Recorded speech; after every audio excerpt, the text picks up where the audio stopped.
Hello everyone, this is your friend from Naruto Audio Fanfics, and we are back once again with a brand new fanfic. Which is what if Naruto created a boxer shorts alter ego and attracted Sakura Haruno, Hinata Hyuga, Ino Yamanaka and Tenten Part 2. If you enjoy this story, don't forget to hit the like button, thumbs up, and subscribe to the channel for more amazing Naruto fanfics like this. So without wasting any more time, let's start today's fanfic. The girls chatted away happily about their new hero, sitting about Ino's room dressed in heart-patterned boxers and white shirts. They had even persuaded Hinata to do it, even if there weren't any of her exact size, her shirt looking more like a skirt and her boxers slipped down to her thighs often. A good portion of their legs were bare, showing off their skin. It was indeed a needlessly scene. However, Hinata strongly declined to hug onto any boxer-sama merchandise, feeling it was much too embarrassing for her, and she really didn't admire boxer-sama as much as the others. The others clung onto their boxer-sama items mercilessly, holding pillows between their legs, hugging them ecstatically. Come on, Hinata, you should join our conversation, Tenten encouraged, putting her hand on her shoulder. I'm sure you know something about boxer-sama. Yeah, Hinata, it feels like you're not having a lot of fun, Ino replied, as everyone nodded in agreement.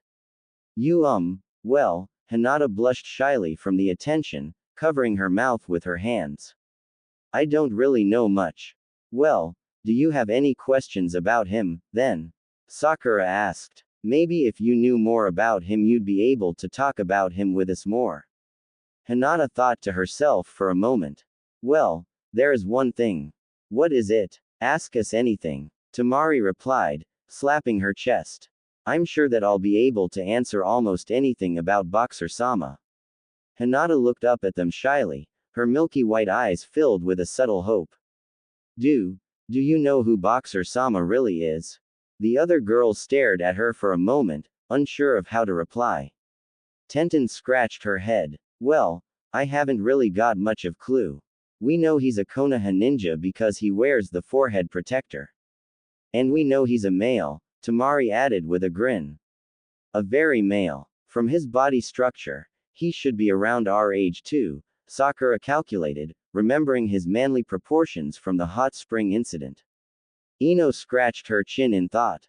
That means it's very much possible that Boxer-sama is someone we know. Possibly one of our teammate, too. Maybe it's Neji-kun, Tenten said hopefully. He would be strong enough to be Boxer-sama. Or it could be Sasuke-kun. Ino and Sakura yelled, almost provokingly. Maybe it's Shikamaru, Tamari thought out aloud to herself, which resulted in blank stares from the others. What? She said in defense. Shikamaru's pretty good, isn't he? They stared at her, then suddenly burst into a fit of laughter.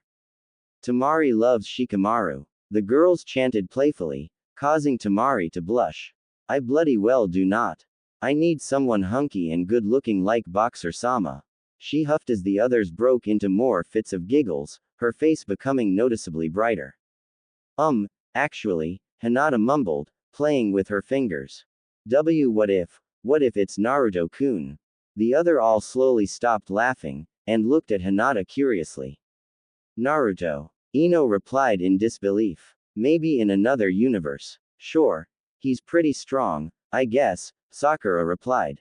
But he couldn't possibly be strong enough to be Boxer-sama. What made you think it would be that guy, anyway?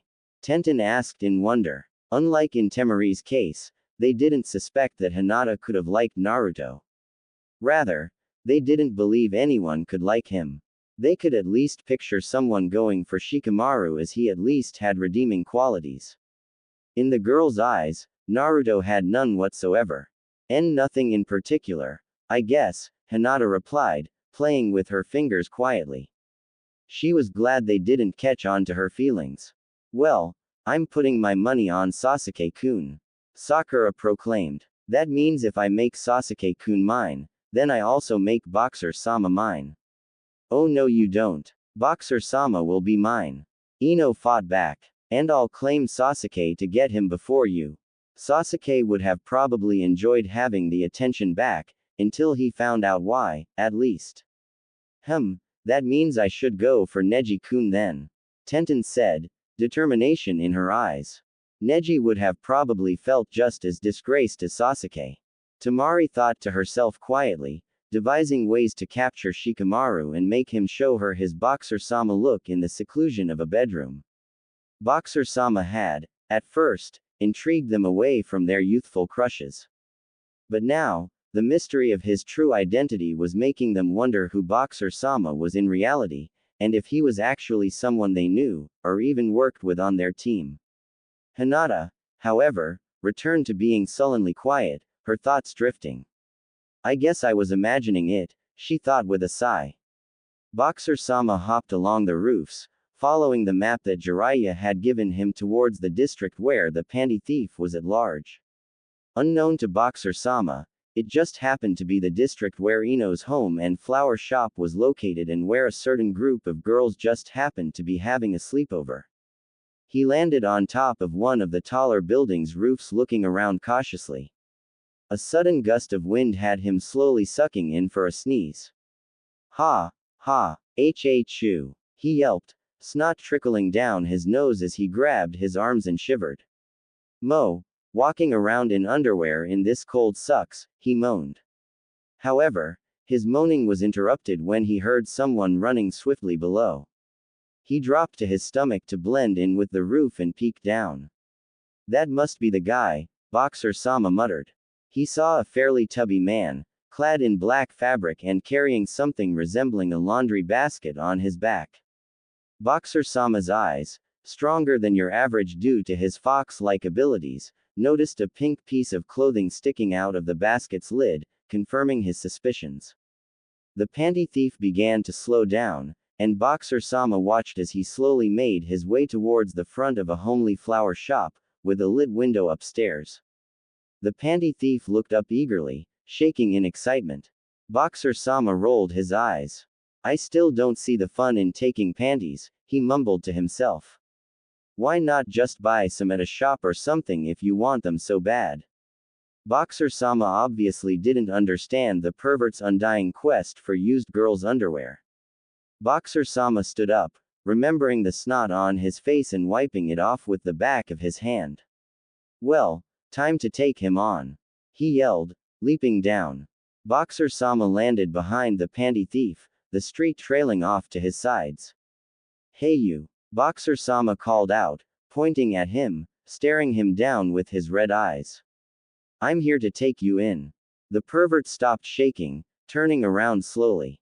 From this distance he could see the man was quite old, his hair thinned out and white, poking out of the sock-like balaclava covering his facial features. Boxer-sama, he said mockingly. How sad. They sent a guy in underwear to take in a guy who steals underwear. Even through the pervert's mask, Boxer-sama could clearly hear his voice, while aged and raspy, he even managed to sound perverted. Shut up, you, Boxer-sama yelled in annoyance. I hate perverts like you. You're one to talk, running around in your undies. Boxer-sama was tired of talking, and leapt at him. He drew his fist back, ready to hit him, but the pervert was fast, jumping up and avoiding Boxer-sama easily. Boxer-sama landed and looked up cautiously, and had he not been wearing his headgear, his jaw would have fallen off and hit the floor. He saw the panty thief floating in the air, descending slowly like a leaf off a tree. On his back was a parachute, but it was no ordinary parachute. It was made up entirely of lingerie. Popping out of his laundry basket, it had a variety of things: bras, panties, stockings, and all different kinds. Some were for children, some for adults. He even had underwear intended for the elderly. Boxer-sama pointed at him in disgust. You are one sick man. He groaned, feeling like he was going to throw up. Even kids. Hell, even grannies. The aging pervert stared back at him coldly. Shut up, you. You can't understand the life of a pervert. We don't have girlfriends. A girl would rather die than sleep with us. That's why we become perverts. You don't know what it's like. He groaned, displaying his reasons much like practically every other criminal and bad guy Naruto had ever taken on. Shut up, idiot. You don't have a girlfriend because you're a pervert. Now get down here so I can beat you up.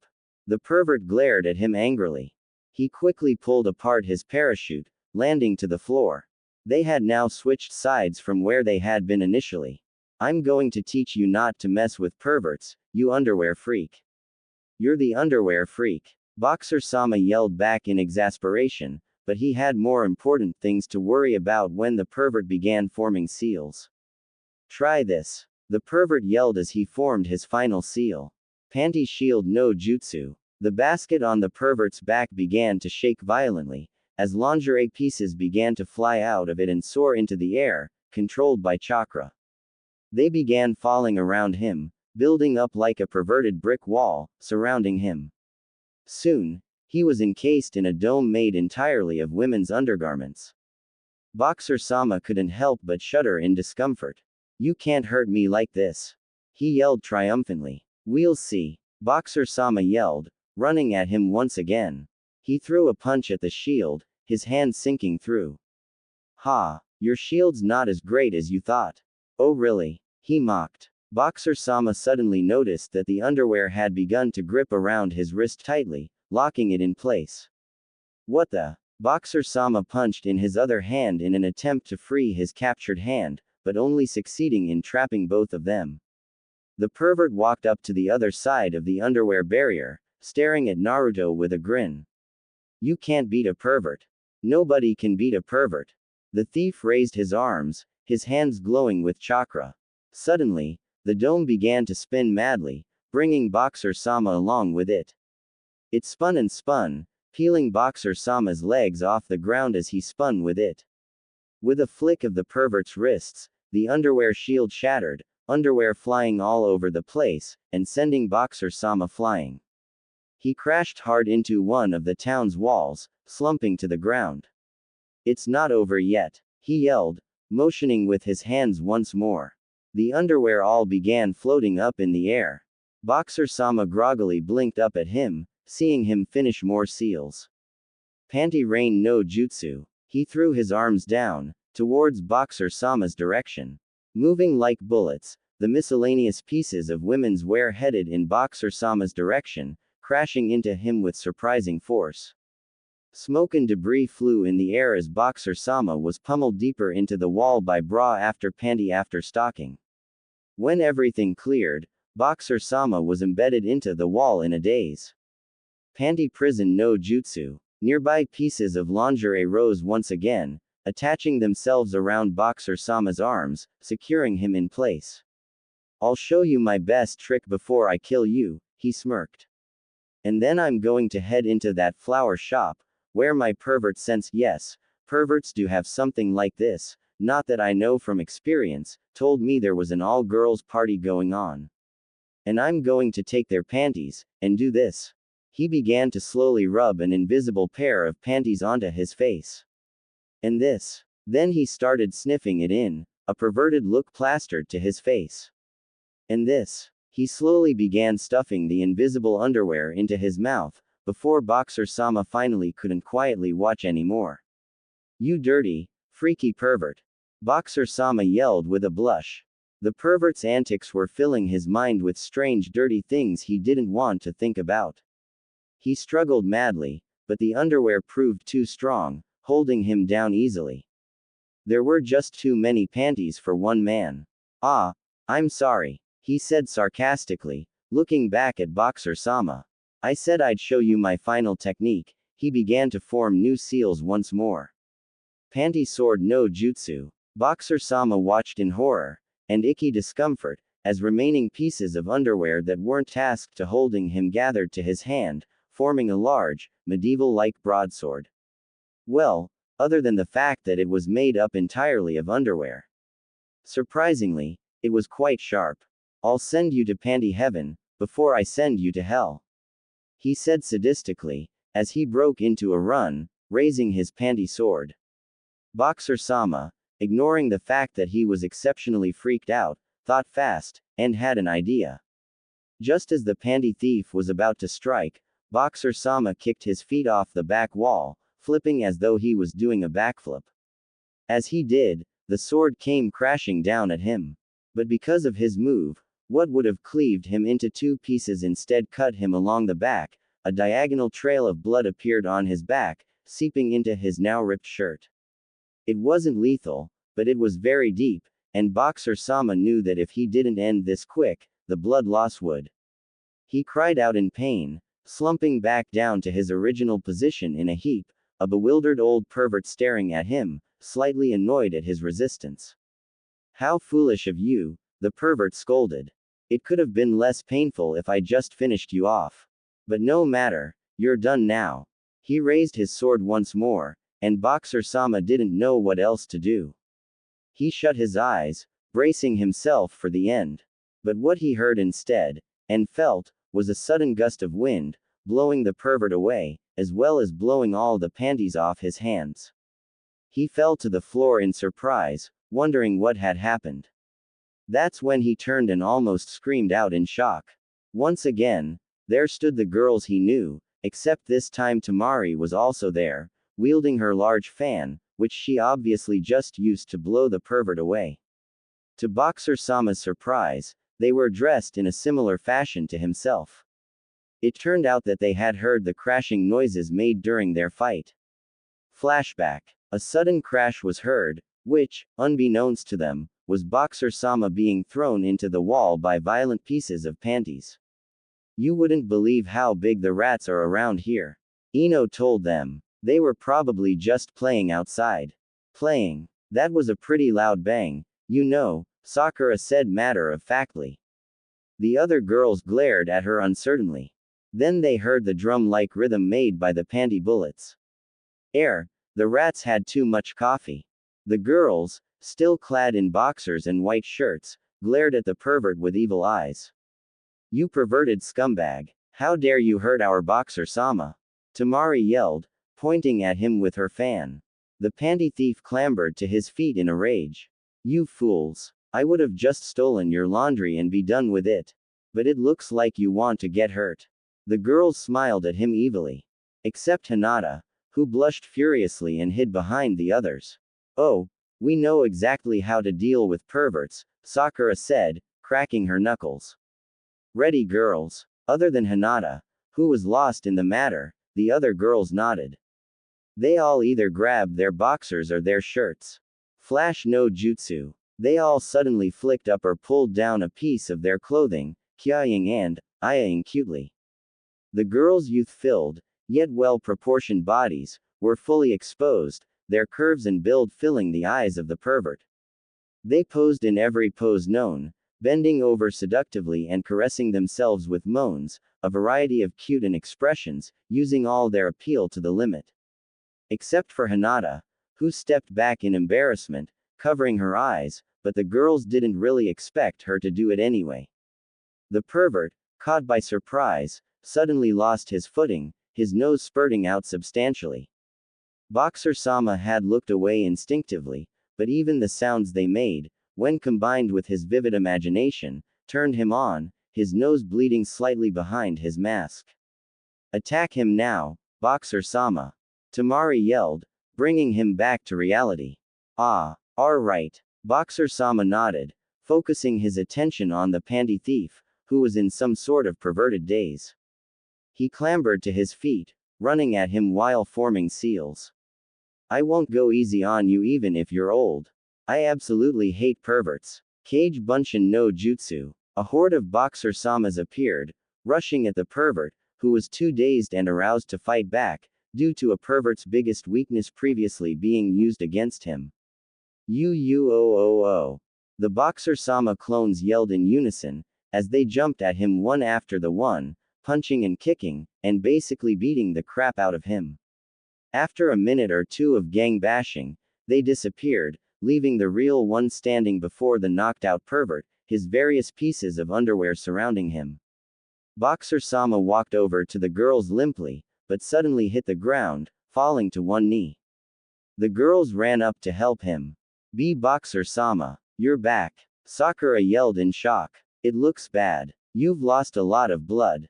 "Don't worry about that, Sakura, he swore silently, having used her name again.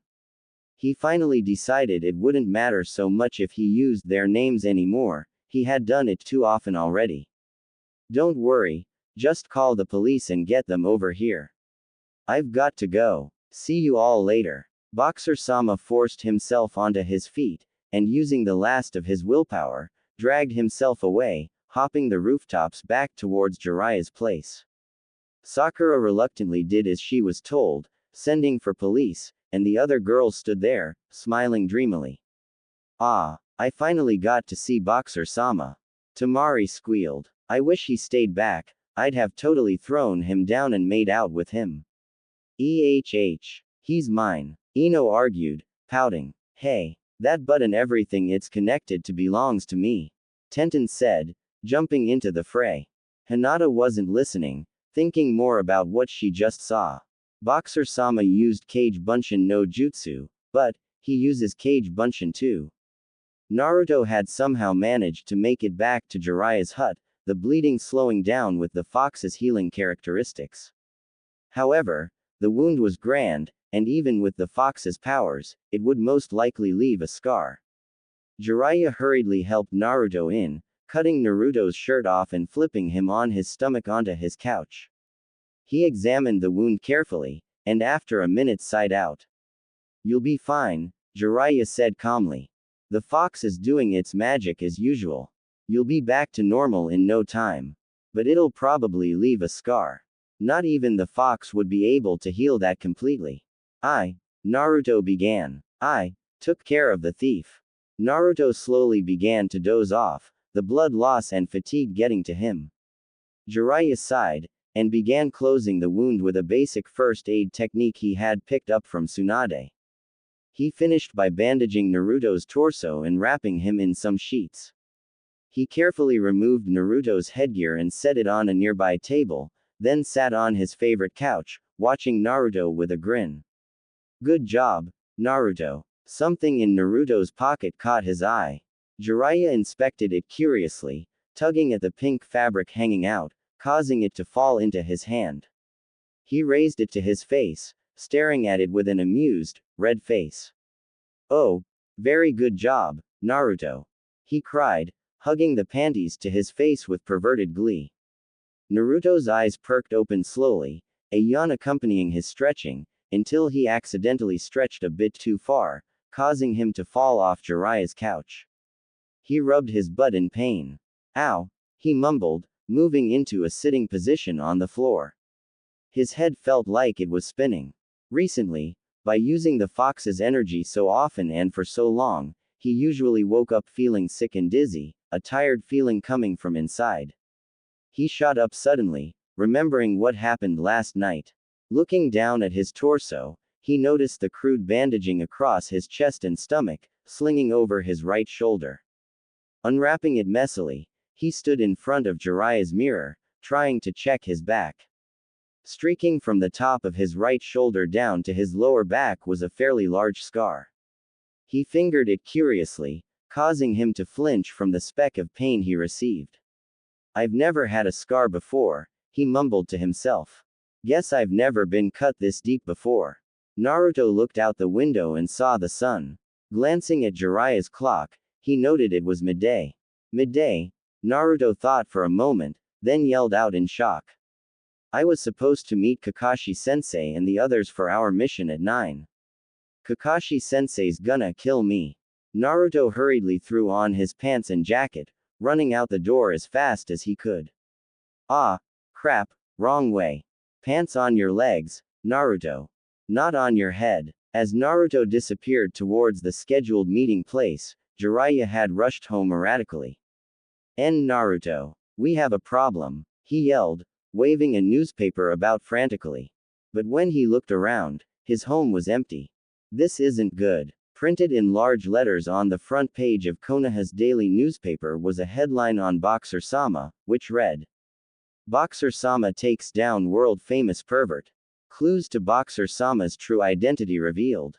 When it came to Boxer-sama, the news spread surprisingly fast.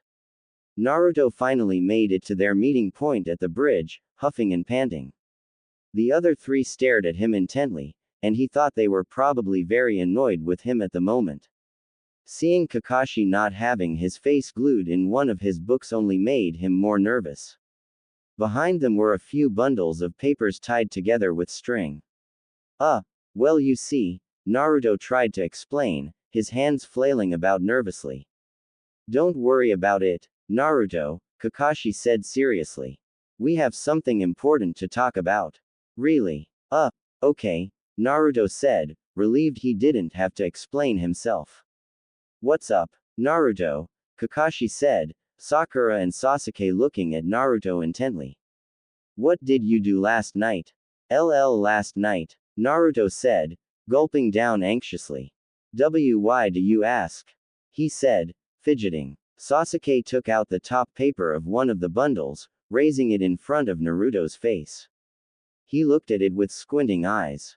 On it was a picture of heart-patterned boxers and big words saying, Boxer Sama's Identity Challenge. What's this about? He asked, uncertain of what it meant. Last night Boxer Sama defeated a world-famous pervert and saved the girls and me, Sakura told him, sighing slightly at the memory of it.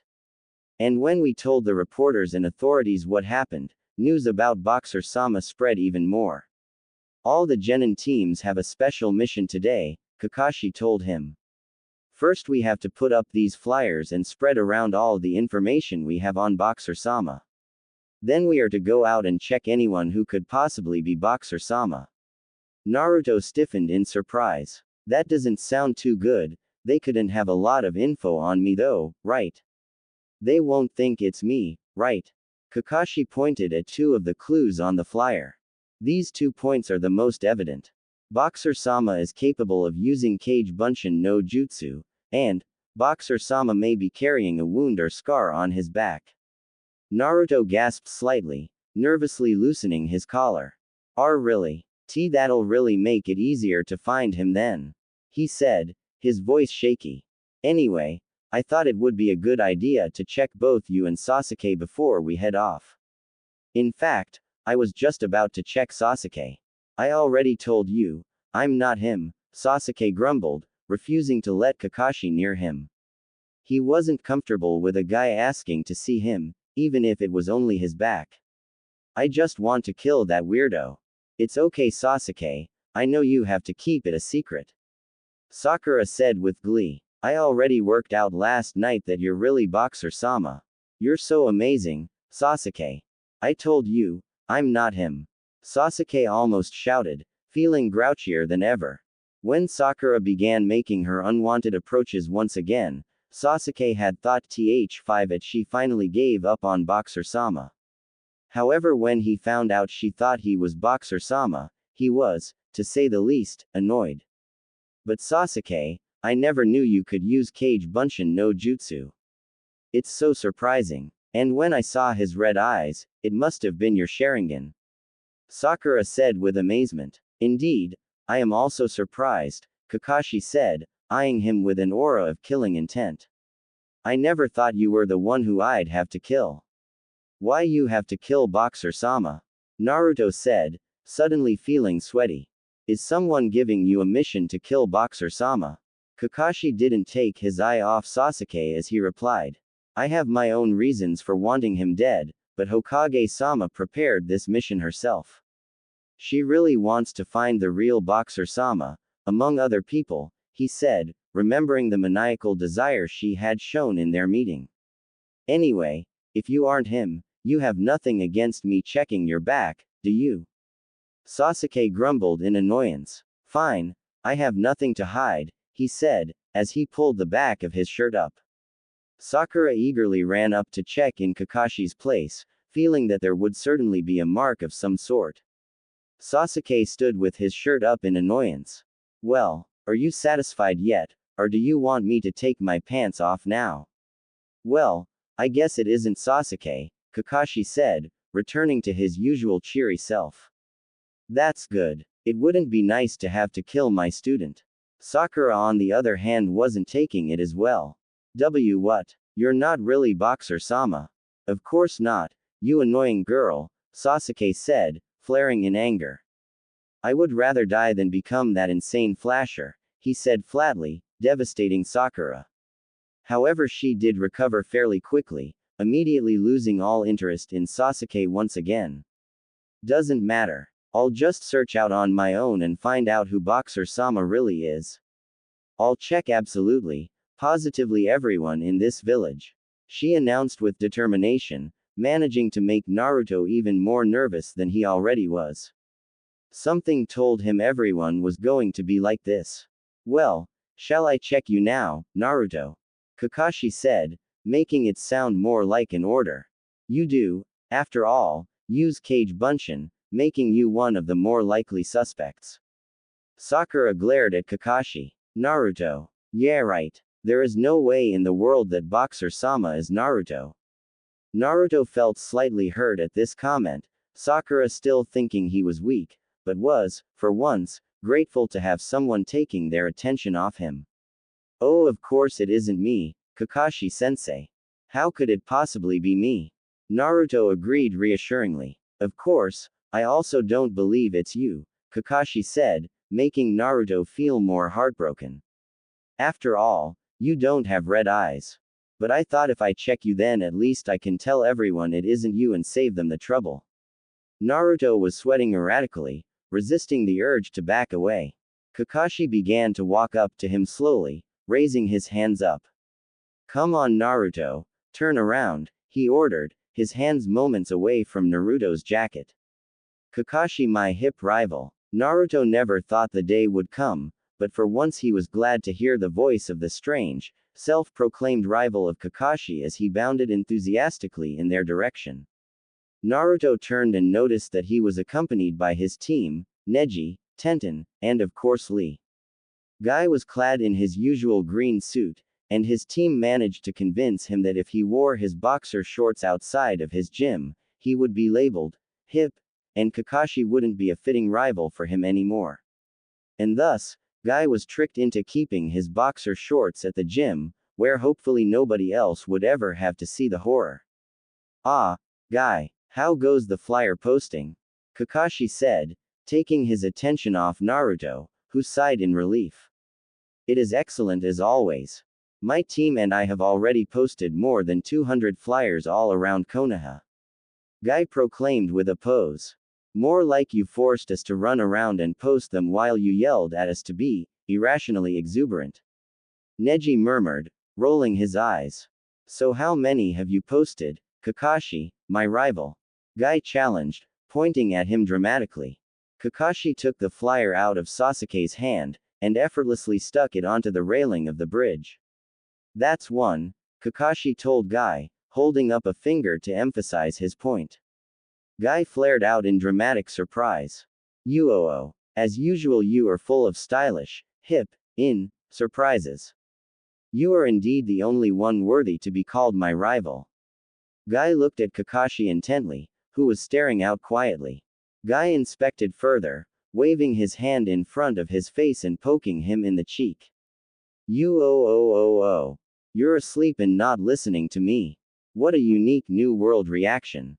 Naruto looked over at the other team, where he had guessed from Neji's irritated look and Tenten's lack of interest in his presence that an event similar to that of Sakura and Sasuke had ensued between them. Lee, however, was preoccupied with staring at Guy with puppy dog eyes, cherishing every word that came out of his mouth. Lee's personality still managed to creep everyone out. After Guy finally managed to wake Kakashi with his incessant ramblings, he eyed the stacks of paper behind him meticulously.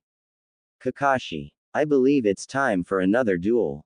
Guy yelled out, jamming his fist in front of Kakashi's face.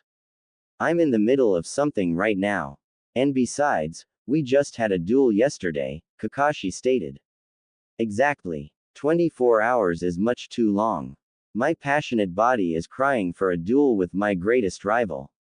Guy said, posing in a unique, strong man yet still nice guy pose, which involved flexing while giving 2 thumbs up.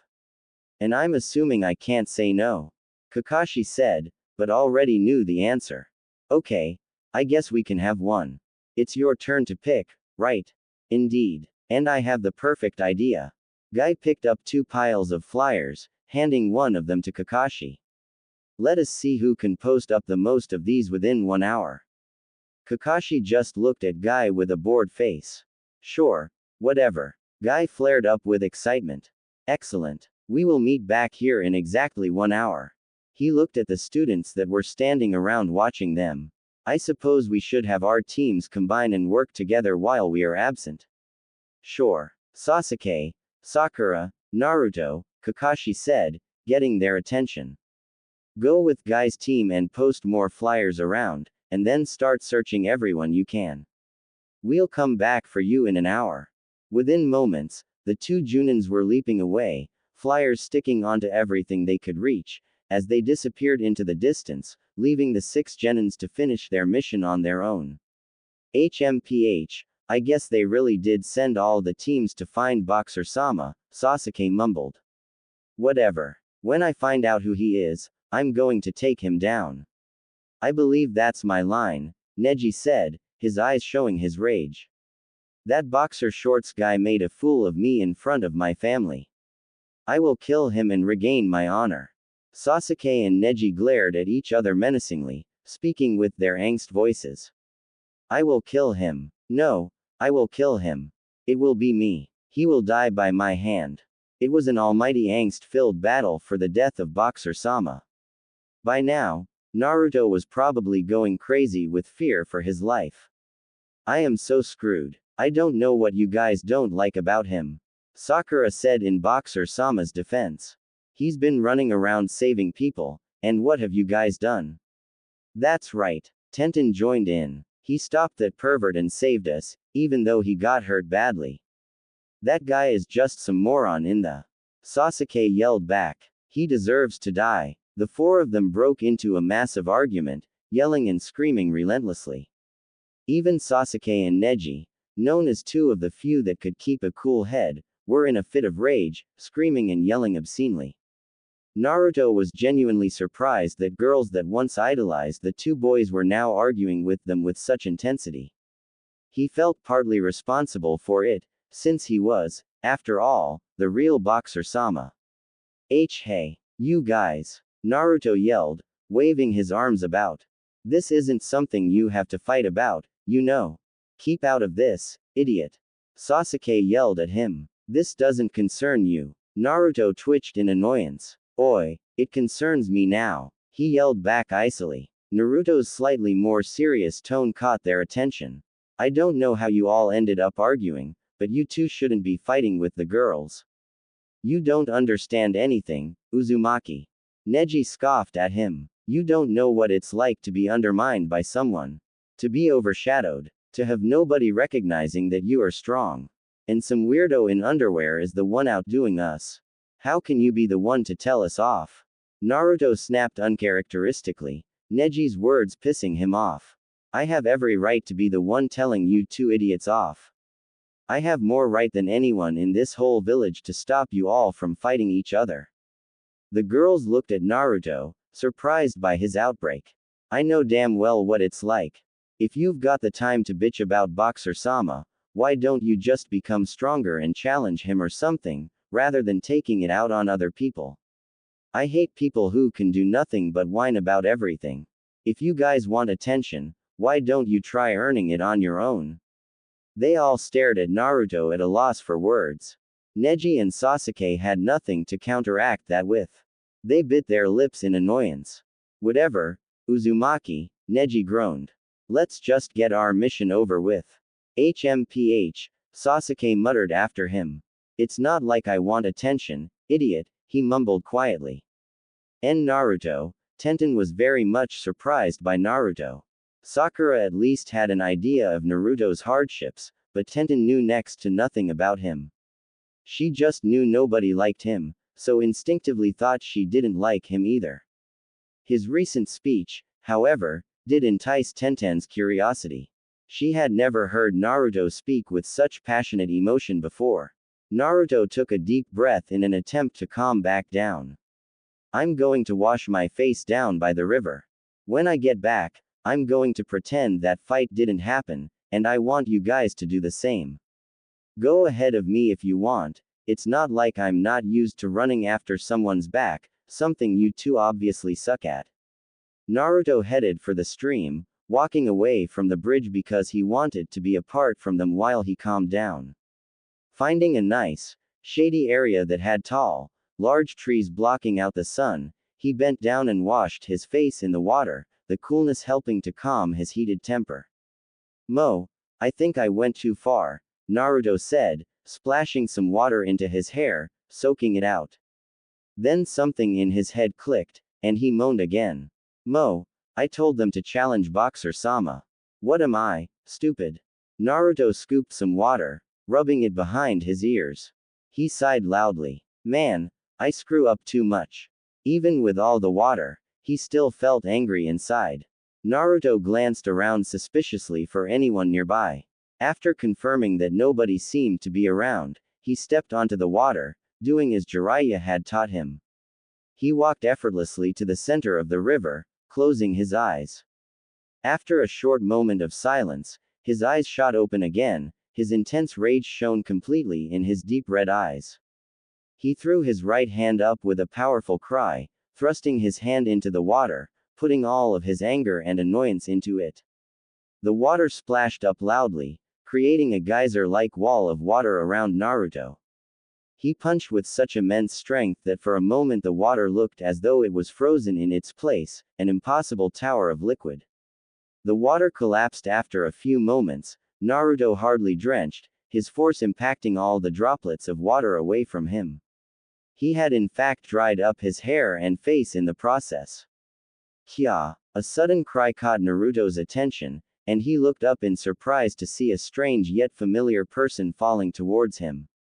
Tenten. Using his fox-induced reflexes, Naruto managed to catch Tenten as she fell, but lost his concentration on his chakra, sending the both of them into the river.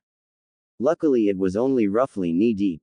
Naruto clung onto Tenten as they fell, making sure she didn't crash into the hard, rocky bottom of the river, leaving her basically on his lap.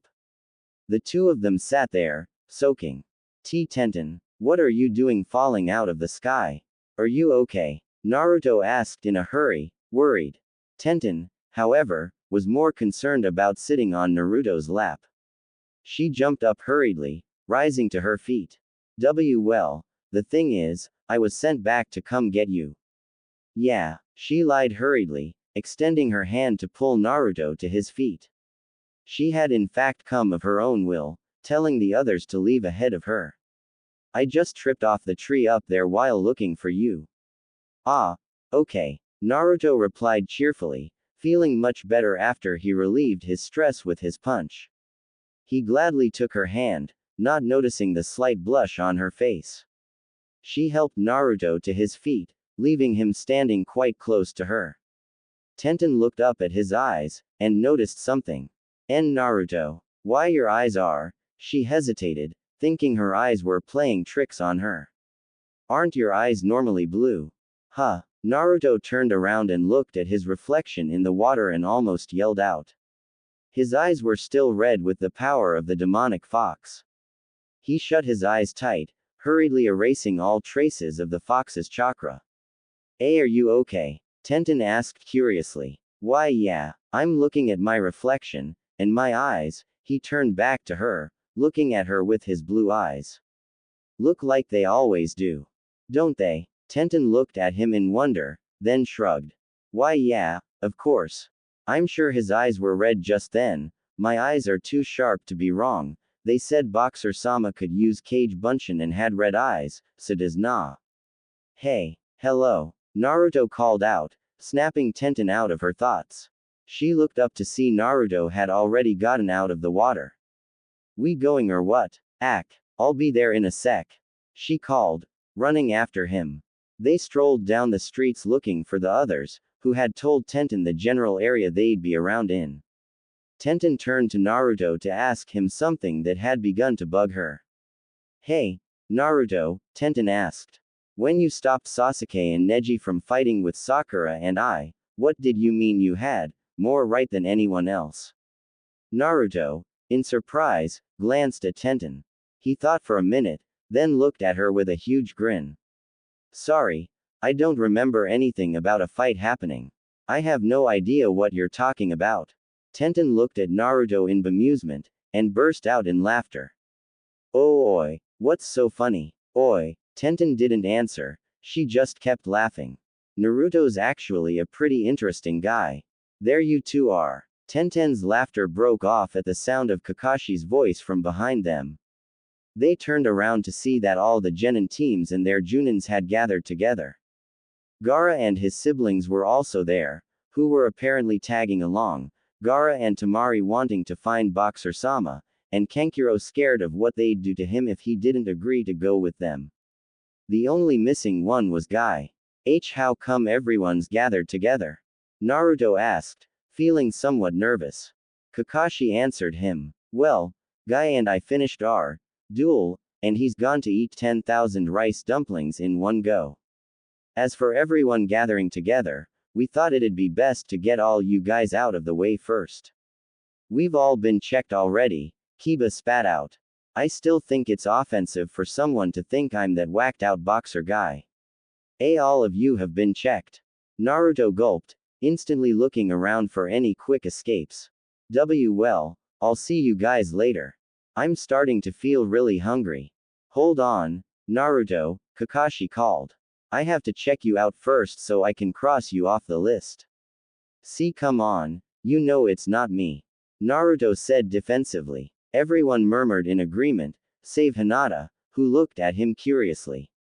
That didn't make Naruto feel any less downtrodden though, as he sulked slightly. True, but if I skipped anyone, Hokage-sama wouldn't be pleased. Kakashi began to advance on him once again, only this time, everyone had their eyes on him. Naruto gulped, knowing that if they saw the scar on his back, he'd have no way to convince them otherwise, and he'd be screwed. He could feel the large droplets of sweat trickling off his forehead. Kakashi reached him, putting his hands on his shoulders and turning him around, having his back facing everyone else. Naruto's back stiffened up, his mind racing. It's all over, I'm gonna die. Everyone's gonna kill me. Kakashi's hands reached onto the bottom Naruto's jacket, getting ready to pull it up. Naruto stood in horror, feeling his jacket rise slowly, until it was up to his head. His heart stopped in shock. Kakashi, Kurenai noted to him. You'll have to pull his shirt up too, you know. Oh, of course. How could I forget? Kakashi said, causing Naruto to collapse to the ground in surprise and relief. Kakashi was just about to reach for his shirt, but was interrupted by Jiraiya. It's good everyone's here, Jiraiya said, referring to all the Junins in particular. What's going on, Jiraiya-sama? Asuma asked, his trademark cigarette curving his words. Jiraiya looked at them seriously. Remember that panty thief that was caught after being beaten by Boxer-sama? Everyone nodded. Jiraiya glared at Naruto for a moment, then glared over at Sasuke and Neji, who were standing next to each other. And you all know of how the Hyuga and Uchiha families are tied together. Their bloodline limits, Byakugan and Sharingan.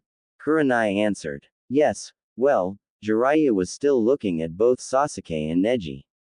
That old panty thief was in fact an ancestor of both clans. He's Neji's great-uncle and Sasuke's great-grandfather, and was working with Itachi and the Akatsuki, who are now incredibly pissed off with Boxer-sama and have asked for his head or they will wage war with Konoha. Jiraiya explained it with a surprisingly calm tone. Everyone stared at Jiraiya with wide eyes, then slowly directed them to Neji and Sasuke. What? Naruto thought for a minute, unsure of what happened, had just been happy that they weren't looking at him anymore. However, Jiraiya saw his confusion and whispered into his ear.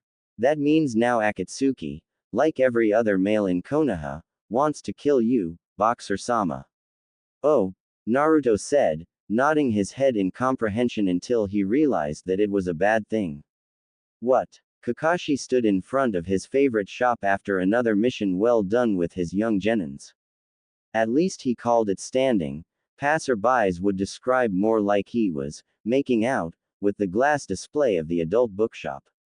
He eyed the books tentatively, his mask hiding the drool that was trickling out of his mouth, as well as disguising his flushed red face. I see you're here again, Kakashi-san.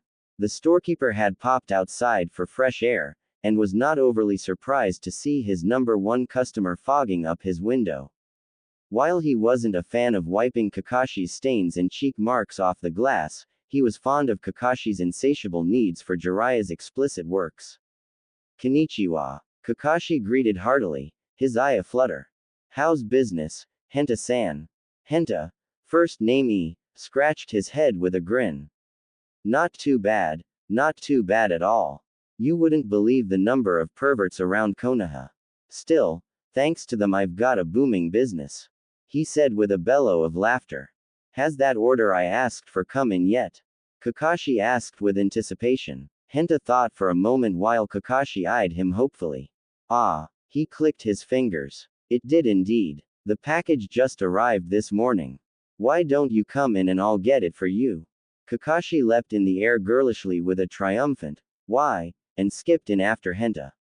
The store's walls were riddled with novels, videos, and video games, all covered with pictures of girls, young and old. They even had cosplay costumes, which included orange jumpsuits, pink dresses, and other acutely familiar costumes that certain genins and chunins liked to run around in. Kakashi probably would have noticed if his mind wasn't completely preoccupied with his perverted books. When Henta came back with Kakashi's order, he carried a rolled-up poster under his arm. Kakashi's attention, however, was centered completely on his parcel. Henta handed it to him, who grabbed it eagerly, literally ripping the box to pieces to reach his new book. He raised it into the air in triumph. Super explicit over the top fantastic oh make out violence part 13. He screamed out in joy, lowering it down and cuddling it to his chest. Henta shivered slightly. Even to this day, it still creeps me out when you do that, Henta said. Kakashi was indeed one of his more colorful customers. He handed Kakashi the poster he was carrying with him. Oh, I thought you'd like to see this. Kakashi, tearing his attention away from his book for a moment, took the poster and unraveled it. He looked inside with a blank face. Silence ensued for about a minute, Kakashi not moving an inch, not even breathing. Kakashi-san. You Oka. Oh my butt frigging god ICHA Paradise the animation movie. Kakashi screamed, pointing at the poster violently as he threw himself backwards in awe. Henta watched with a bemused face as Kakashi proceeded to pinch himself to see if it was real, then punch himself on the arm, then on the face, until he was downright kicking himself in the groin in disbelief. After a minute of beating himself stupid, he confirmed that it was real, lying on the floor bruised and battered. When is the movie being released? Kakashi gasped to Henta, who was debating whether or not he needed to call an ambulance. Tomorrow it's going to air at Konoha Cinema, he said nervously. Are you okay, Kakashi-san? Kakashi was no longer listening, hauling himself away with his chin, crawling out the door like a slug. Ika, was heard moving down the street as Kakashi chanted all the way home, shaking with excitement. He planned to see the movie tomorrow. He wouldn't wait. He couldn't. He would see it. Nothing would stop him. Or so he thought. As the next day arrived, Kakashi was up bright and early. Or more accurately, Kakashi had sat awake all night chanting, Ika, and left as he saw the sun rise. He hopped down the street energetically, his lack of sleep not even fazing him. He practically bounced his way to the cinemas, uncaring of whether or not it ran through his scheduled mission time. He'd just tell his team he discovered the meaning of life, or he accidentally joined a new religion. Within moments he was in front of the cinema, where many men had crowded around, shouting and yelling angrily. Kakashi smiled, thinking they were as impatient as him. He tapped one of the men at the back of the crowd. You guys can't wait for them to open the doors either, Kakashi said, him in the ribs. The guy looked at him, his eyes full of rage. Not anymore. They're saying they won't be showing it anymore. They said they found something better to show. Kakashi's pupils shrunk in shock. What? What do you mean? What could possibly be better than Ica Ica Paradise? Nothing is better than ICHA Paradise. He shuffled to the front of the crowd, where the cinema attendants were holding the men away with pitchforks. The crowd was like a pack of vicious wolves, baring their teeth menacingly, intent on biting them. Just play Ica Ica Paradise. We've waited for this a long time. Yeah, don't make me bite your, 'cause I will. I needs me my Ica. Ica Ica damn it. You do not want to know what it's like in my pants right now. The crowd riled and wailed uncontrollably, distraught that Ica Ica Paradise was not being shown. Kakashi moved to the front of the pack, standing before the attendants. He faced the one he deduced to be the manager. Why won't you show Ica Ica Paradise? Kakashi asked, his voice calm, but his eye twitching menacingly. Look, it's not our fault. The men up top ordered us. The manager said angrily. They told us they had something better to show, and it had to be aired immediately. And what is this other movie? Kakashi asked, the twitching accelerating, looking as though he was going to twitch his eyeball out of its socket. Before the manager could answer, a rumbling was heard in the distance, closing in on them. The men turned around, searching for what the sound was. It didn't take them long to find out, as a stampede of women appeared in the horizon, running like bulls straight in their direction. They were so fast that the men didn't even have time to react, finding themselves steamrolled by the masses of women. They rushed into the cinema, screaming in excitement, pushing and shoving their way in. When the dust cleared, the floor was littered with men, all of them covered with various shoe marks, heel marks, and strangely some of them had hand marks. Kakashi looked up in pain, towards the manager, who was also sprawled onto the ground with his attendants. The movie they told us to play. The manager repeated Kakashi's question. It's called Boxer Paradise. The guys who made the Ica Ica Paradise animation are the guys who made it. They apparently gathered all copies of Ica Ica Paradise and burnt them, deciding it was a waste of time, and they made a movie about Boxer-sama instead. Kakashi felt his heart stop. He looked up into the sky, his body losing feeling. My precious Ica Ica, no, no. Kakashi jumped up and ran, his eyes full of anger. Hearing that Boxer-sama had effectively destroyed his happiness had driven him out of control. He ran all the way to the top of Konoha, standing on the faces of the previous cages. He threw his hands into the air, giving up his normal hipness and became something that nobody believed he would ever become. Something that only an impossibly traumatizing experience could do to him. He screamed out with flared nostrils and wide shock-filled eyes. If I don't kill Boxer-sama, I'll never read another dirty novel for the rest of my life and I'll make a vow of celibacy. I'm going to kill you, Boxer-sama. I'll kill you with my youthful passion for dirty novels and women. The fire in my heart is burning brightly. He became Meta Guy. The Panty Thief's story. There's nothing like 2-week overdue prune juice.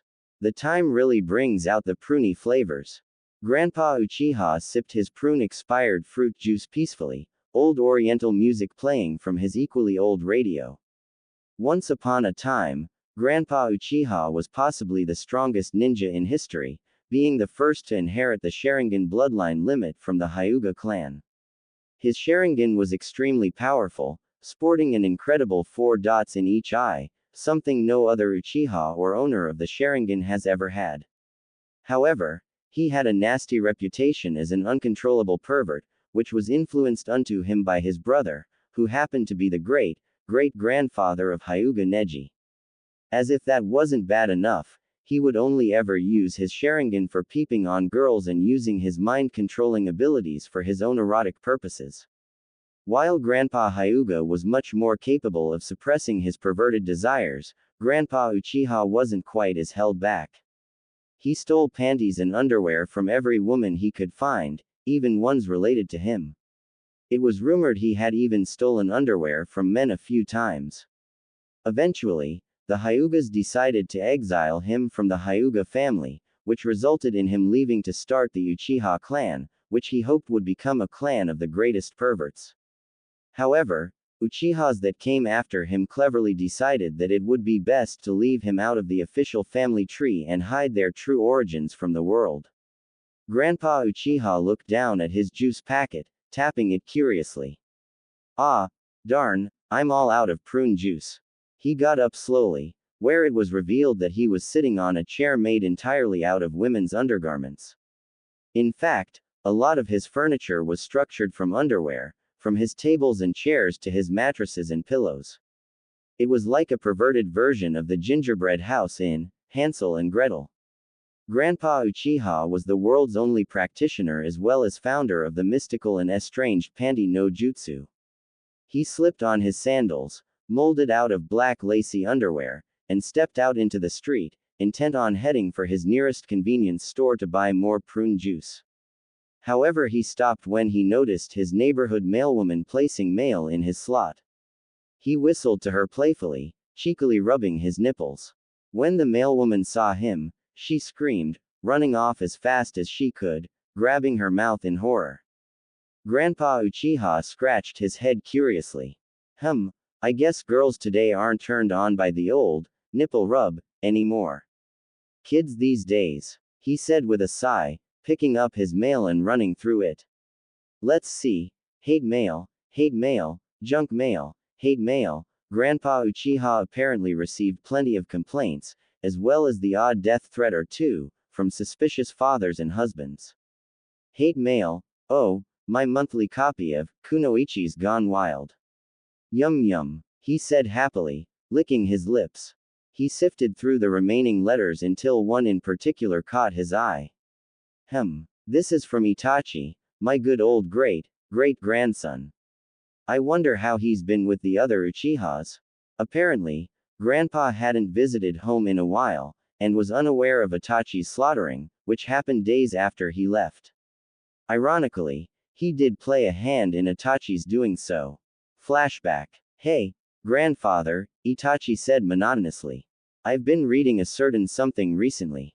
Ah, the little guy must be talking about mags.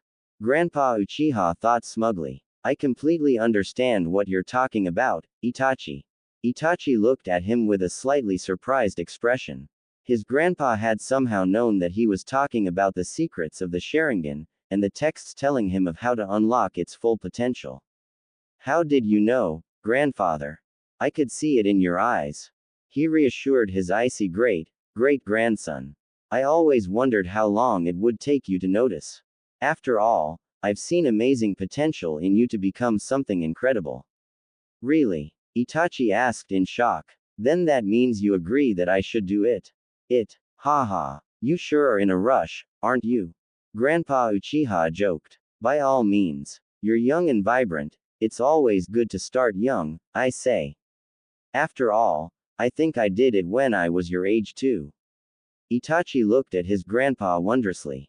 This must be what it's like to obtain the true power of the Sharingan. He thought to himself. To be able to tell your own great-grandson to slaughter the entire Uchiha family and my best friend must be what it's like to have all the power.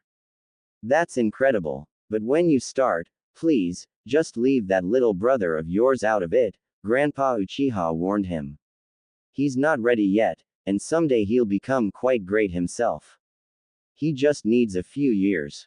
I'll leave Sasuke? Itachi asked, surprise. What about the other family members? Oh, I think they've seen this coming a long time, his great-grandfather chuckled. The other family members will understand. After all, you're the great Uchiha Itachi. Thank you, grandfather, Itachi said, walking off. I had some doubts as to whether or not I should do it, but you have cleared my mind. Don't mention it, Itachi, Grandpa Uchiha said with a smile. Oh yeah, and if you ever find that your power alone isn't quite enough, he said, referring to his perverted power. Then just send me a letter or something. I'm always ready to lend you a hand. Especially when it comes to things involving that. Itachi gave Grandpa Uchiha a rare smile. Thank you, grandfather. I'll be sure to do it, and make you proud. I'll become the most powerful in existence. That's the spirit, Itachi. His grandfather told him. Well, I'll be heading back home tomorrow. Good luck with it. Yes, grandfather. And I will spare Sasuke, as you said. Perhaps I'll tell him to loathe me and live in an unsightly way too, Itachi said with a bow before he walked away. Itachi was well known in the family not only for being quite possibly the best, but also because he had a strange fetish for telling people to hate him and live in an unsightly way. Yep, Grandpa Uchiha said with a grin. He'll be a greater pervert than even myself. Maybe I should teach him panty no jutsu one day. Hee, I guess he wants to learn the panty no jutsu now, Grandpa Uchiha thought out loud with a chuckle. He opened the envelope and pulled out the letter. Unfortunately, he had recently misplaced his glasses, and was unable to read without them. However, he was also forgetful, and not only forgot where he put his glasses, but also forgot he had bad eyesight. Let's see here. The letter read, "To my grandfather Uchiha, many years ago you gave me advice to make my plunge for power, and for that I am eternally grateful. Back then you had also told me that if I ever needed help with that, I would be able to call on your assistance. This is one such time. I have recently begun working on capturing two certain individuals that I desire, as they have some things that I want. The first is Uzumaki Naruto, one who holds the demon Kyuubi's power. The other is Sabaku no Gaara, who holds the amazing Shukaku. Enclosed is a map pinpointing their locations. Your assistance would be most appreciated. Itachi." Grandpa Uchiha said, scratching his head. He squinted and read the letter over twice. Okay, I think I've got it. He's saying there's this chick he desires called Uzunari Naruko. And she's a total fox. Okay, and also Sanaku Nokara. And, oh my god, she does amazing bukkake. He shouted in surprise. He clenched the letter in his fist, looking into the sky with tears in his eyes. Uoo. My Itachi's all grown up now. Don't worry, Itachi, I'll find your little nymphs. And I'll grab you a whole bunch of underwear while I'm at it. After all, I haven't given you any Christmas or birthday presents for years. I'll be sure to grab you a whole lot. He ran back into his home, changing into his old ninja garb, and donning his trusty laundry basket. He stepped out of his home, looking out into the distance. He glanced at his map, taking note of the circles around Konoha and Sunagakure. Konoha is closer, so I'll head there first and grab Uzunari Naruko, oh yes, and a whole lot of underwear for my perverted little great-grandson. He thought for a moment. Sasuke should be at Konoha too. I should try to check on him and find out what a huge pervert he's become. After all, it's in his blood. He shot off into the distance, giggling like a schoolgirl, in the direction of Konoha.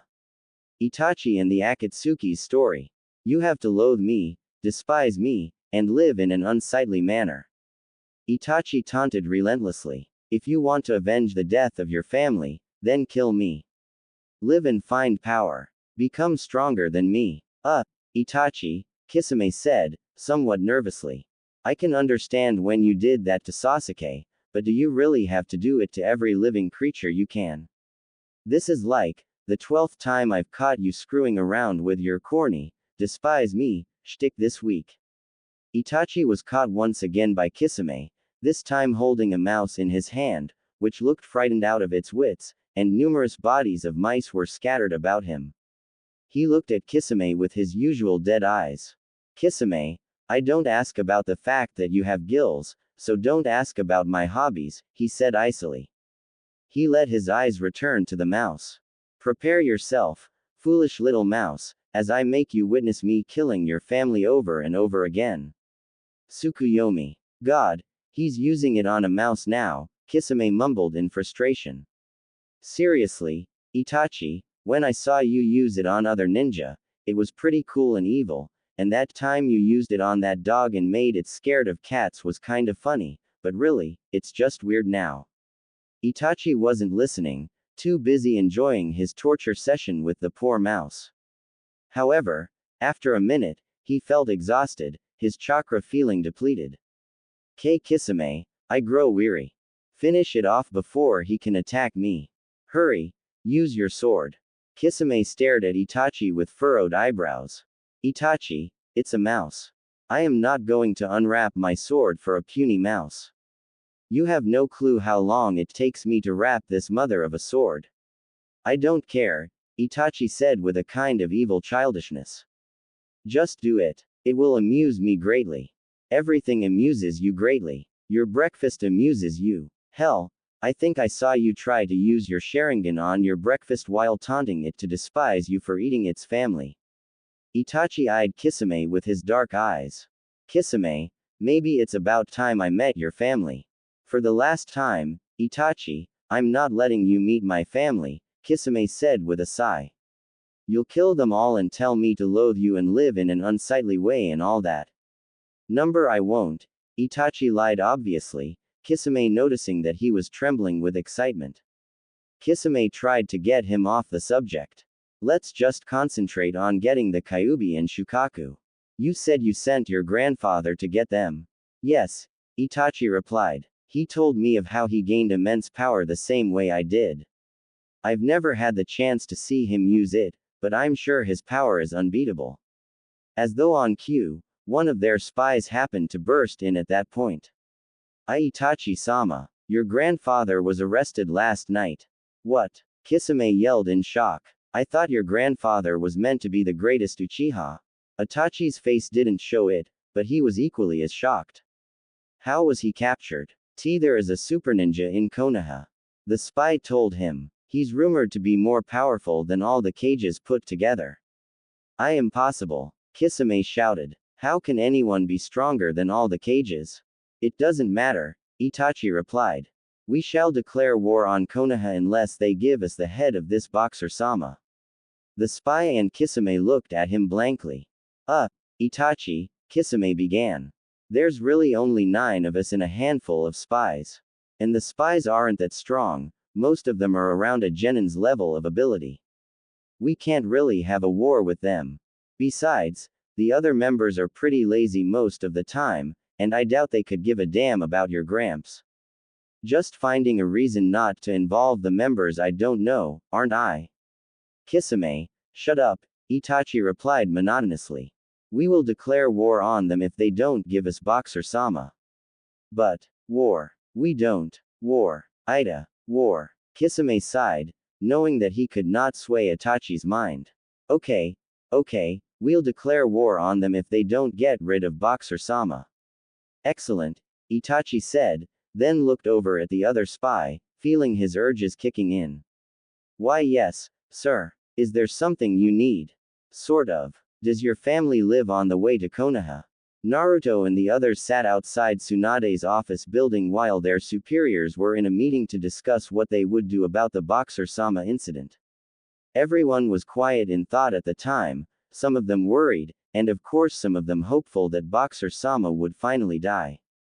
Naruto noticed the girls sulking in worry. Even Hinata was slightly worried. It made him feel bad that he was the cause of their grief, and decided he would cheer them up. Hey, everyone look at me, Naruto announced, hopping up and down. I've just invented a new jutsu. Everyone looked up at Naruto, more annoyed with his racket rather than interested. Shut up, Naruto, Sasuke grumbled. I'm busy praying for Boxer-sama's death. Naruto laughed nervously. Forget that for just a second, you're all going to want to see this. I'm sure we do, Neji mumbled, rolling his eyes. A new jutsu sounds exciting, Naruto. Lee shouted, his eyes burning. I will gladly take a moment from cursing Boxer-sama to an infinitely painful doom to watch you perform your youth-filled, extremely nice jutsu that is full of gusto. I wouldn't mind seeing this either.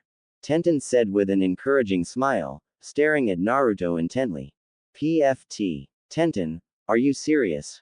Sakura said, waving Naruto off with her hand. That guy couldn't possibly have any new jutsu, or at least not one worth watching. I think he deserves a chance, Hinata said quietly, twiddling her thumbs.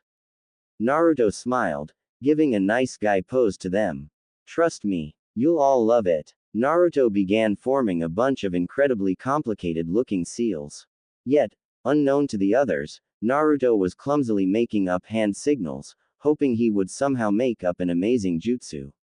Wow, he's using seals I've never seen before, Sakura noted, amazed that Naruto knew such seals. Naruto decided he did enough, then clapped his hands together. Cheer up no jutsu, he cried, unable to think of a better name. Naruto blew up in a puff of smoke, hiding him from everyone else's eyes. Suddenly, they all heard Naruto's voice screaming in shock. What the hell is this? The smoke cleared, and everyone stared at him with their jaws on the floor. Naruto's body was covered in flowers, growing off his skin and through his clothes. He was like a walking bouquet of weird and wonderful flowers. Oh God, someone do something!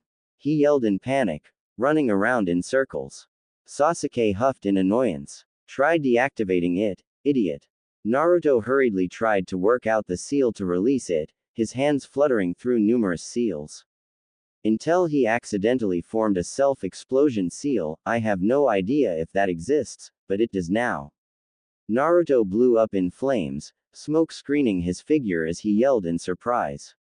As the flames and smoke subsided, Naruto stood there, flowers and all, except now the flowers were all on fire, and Naruto's skin got a decent tan. Oh my butt freaking god, they're on fire. Naruto yelled again, running like an idiot. He saw a nearby well, and ran for it, jumping in without a second thought. Nah Naruto, I don't think you want to, Sakura cautioned. Thump, only to hit the bottom and find out that there was no water there. Everyone heard Naruto hit the bottom hard, then they heard him struggling. Sakura had meant to tell him that that well had dried up a long time ago. Drop and roll, was all they heard echoing out of the well, until it finally went quiet. Naruto's head popped out, looking at them all. The flowers were peeling off him one by one as he dizzily threw himself outside, lying on the floor, covered in burns and flower petals. Everyone stared at him quietly, then suddenly burst out in laughter. Even Shino, Neji, and Sasuke were seen to have smirks on their faces. Gaara was in fact trembling slightly, as though he was laughing, but his mouth wasn't moving. Naruto looked at them, feigning anger. Hey, that was really scary for me, he said in mock anger, unable to hide the smile creeping into the side of his mouth. Everyone seems to be back to normal now. Much better. Man, Naruto, you're such an idiot. Choji bellowed between laughs. That had to be one of the most stupidest things I've ever seen, Shikamaru commented, trying to sound indifferent but failing miserably. The girls were giggling away happily, and Naruto couldn't help but feel a bit better. Until he tried to get up, and realized that his limbs were really sore from the burns. Naruto attempted to limp off, but found it too difficult. You okay, Naruto? Sakura asked. Of course I'm okay, Naruto said, painfully flexing one of his arms, a grimace on his face. I just need to soak out a bit and I'll be as good as new.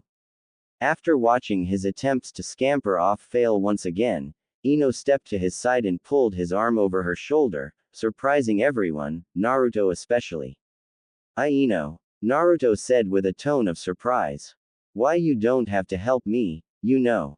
Relax, idiot, Ino said with a smirk. Let's just say your little trick gave me an idea, and I'm just paying you back. Ino had in fact found the selection and arrangement of Naruto's flowers to be quite elegant if you excluded Naruto from the picture, and she decided that when she got back home she would try to turn herself into a beautiful human bouquet of flowers, and throw herself on Boxer-sama in her proclamation of love. Gave you an idea? Naruto repeated in confusion. Well, whatever. Thanks, Ino. Ino stumbled away with Naruto as they headed for the nearest stream, leaving the rest to wait for Tsunade and the other Junins. Ino and Naruto managed to find an empty, secluded lake by Konoha Mountain, and Ino let Naruto down by the water and turned around. What's with you? Naruto asked curiously. Ino didn't turn back to him, but her face was red. Idiot, you're going to take off your clothes, aren't you? I don't want to see you. Not even a little bit. Naruto teased, posing as he rubbed himself. My body is so good, Ino. You're going to make me sick. Ino replied hotly, her voice cracking from the embarrassment. Just hurry up and do what you're going to do. Okay. Naruto said with a hearty laugh, removing his clothes and gear and tossing them to the ground, inches away from Ino's feet. His final piece of clothing, his heart-patterned boxers, fell on top of the pile, leaving Naruto stark. Once again Naruto had let his guard down, as he innocently splashed into the water, not realizing he had left his boxers visible. Luckily, Ino wanted to keep her back to him while he was. Naruto splashed water over his burns, the Kyuubi's power having already faded most of it. He looked up at Ino, who seemed to be thinking deeply. Hey Ino, what are you thinking about? Naruto asked curiously as he swam through the water childishly. Nothing much, Ino said. She smiled thoughtfully. Okay, so it is kind of important I guess, the whole Boxer-sama thing. I mean, if we do the wrong thing, we could put the whole village in danger. Naruto's eyes hardened for a moment. Then wouldn't it be safer to just let Boxer-sama die? Ino made a huffing sound, and Naruto guessed that she was frowning. How can you say such a thing? Do you think it's fair to let someone die for us? Oh, of course not. I'm just saying. Naruto moved to his feet, standing in the middle of the lake. I'm sure he doesn't mind giving his life for this village if it'll save them. That's not the point, you idiot. Ino scolded. It's. Naruto looked at her curiously as she struggled for words. I don't want to have a war here in Konoha, but I don't want Boxer-sama to die, she said sadly. He shouldn't have to die for us. Naruto looked at her with a weak smile. Hey, I bet if they wanted the head of Naruto, people would let them have it without a second thought. Naruto moved over to the edge of the lake, standing behind Ino. He cupped his hands and dipped it into the water. And then, splash. Bahaha, you didn't even see it coming. Naruto taunted loudly. Ino spun around, soaked all over and incredibly pissed. Naruto, you jerk. I'm going to kick your. She yelled in fury as she charged into the water after him, no longer caring that he was. She tackled him into the water, grabbing his arms in frustration and shaking him violently. Naruto smiled broadly, his head still bobbing up and down quickly. Isn't this kind of Ino much better? Ino suddenly stopped shaking him, Naruto's eyes spinning. She looked at him, her cheeks red. What did you just say? Ino asked, thinking she misheard. Naruto looked up at her, smiling brightly. That's a decision you should leave to Boxer-sama. It's not like you to be so glum. Normally you're so open and uncaring. That's the Ino we know and love. Naruto smiled and pointed at his chest. See, even though you didn't care at all. Ino's face slowly but surely began to turn deep red. Her eyes were slowly moving down Naruto's body, reaching his neck, then his chest, his stomach, and. Ayya! Pervert! Ino screamed, punching Naruto in the face and running out of the water in a hurry. She ran back to where she was standing before, hopping over Naruto's clothes and not seeing his boxers lying on the top in her haste. What is it? What? Naruto asked. He looked down and squeaked slightly. Whoops. I didn't mean to. It did it by itself. Ino still wasn't looking at him, her face still crimson red. She could hear Naruto behind him, his comments causing her to blush even deeper. See, come on. Get down, you. She heard a slight slapping sound, followed by a yelp. That hurt. Damn it. Just go down. Gee God, Naruto. Just put your clothes on and let's go. Ino said in annoyance. My gosh, the first one I've ever seen was Naruto's, she thought to herself. If you don't get this joke, trust me, you're better off that way. Right. Okay. Naruto said with a cheeky grin. As long as you stay the way you are. Anything, just put your clothes on.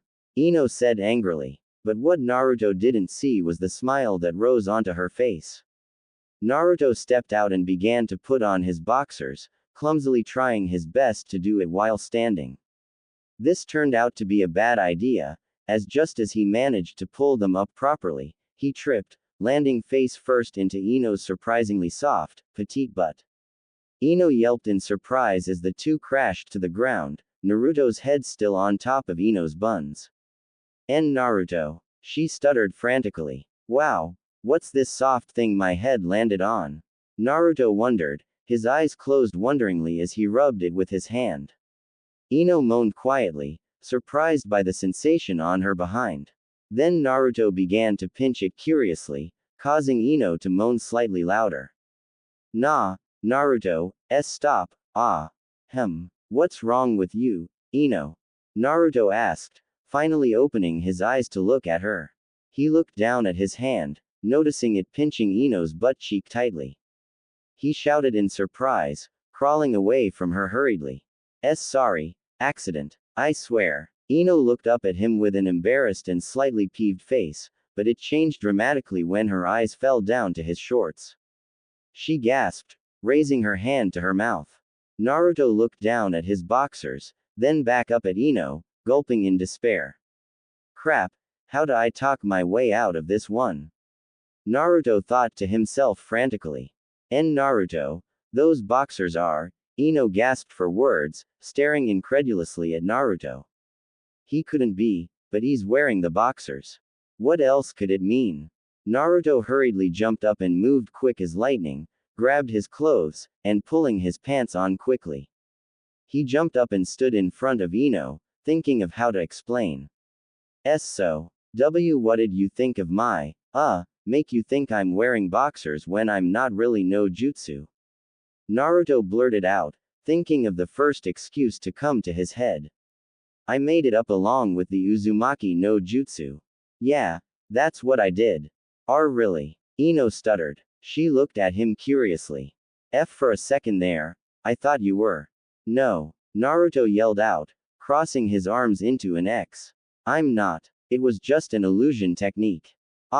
Ino took a deep breath, then looked at him with a smile. Yeah, you're right. It'd be weird if you were. She giggled, playfully shoving a Naruto in the chest, except it wasn't as weak as she intended, sending Naruto onto the floor. Oops. Sorry. Ino apologized, kneeling down beside him with her hands clapped together in apology. Naruto looked up at her, rubbing his chest with a nervous grin. Well, at least she doesn't seem to suspect me anymore. Naruto, you idiot, I know that wasn't any jutsu, Ino thought to herself, smiling slightly. This means that you're obviously. There you guys are. Sakura interrupted her thoughts, as she came bounding down to them in a hurry. Naruto and Ino looked up at her curiously. What's up, Sakura? They made a decision. Sakura said seriously. You guys have to come back. Now. They noted her serious demeanor, and chose to do as she said. Naruto quickly threw his clothes and gear back on, and they headed back for Tsunade's. Everyone had gathered with Tsunade and the Junins, all looking serious and thoughtful. Naruto and the girls bounded in, panting slightly in their haste. Jiraiya looked at Naruto, a somewhat pale look on his face. You guys finally arrived, Kakashi commented, looking at them with his dull eye. Jiraiya absolutely insisted we do not hear anything until you three got back. Really? Naruto stuttered nervously, scratching the back of his head. Wonder why. Anyway, everyone pay attention, Tsunade called out. We've made a decision on what to do with the Boxer-sama incident. Well, something of a decision, she mumbled at the end. Everyone noticed the Junins that were involved in the meeting having a somewhat distasteful face. Except for the girls, who seemed to be slightly worried. Everyone, what I'm about to tell you is to be kept quiet. Very quiet. Spies could be anywhere. If anyone tells a soul, she lifted up one of her sleeves and flexed her arm, causing a mountain of a bicep to bulge out. They're going to end up in a small accident. Everyone flinched noticeably, including the Junins. As you all know, Itachi's grandfather was working with the Akatsuki, and now they're pretty pissed off at Boxer-sama, and are willing to take down all of Konoha in response.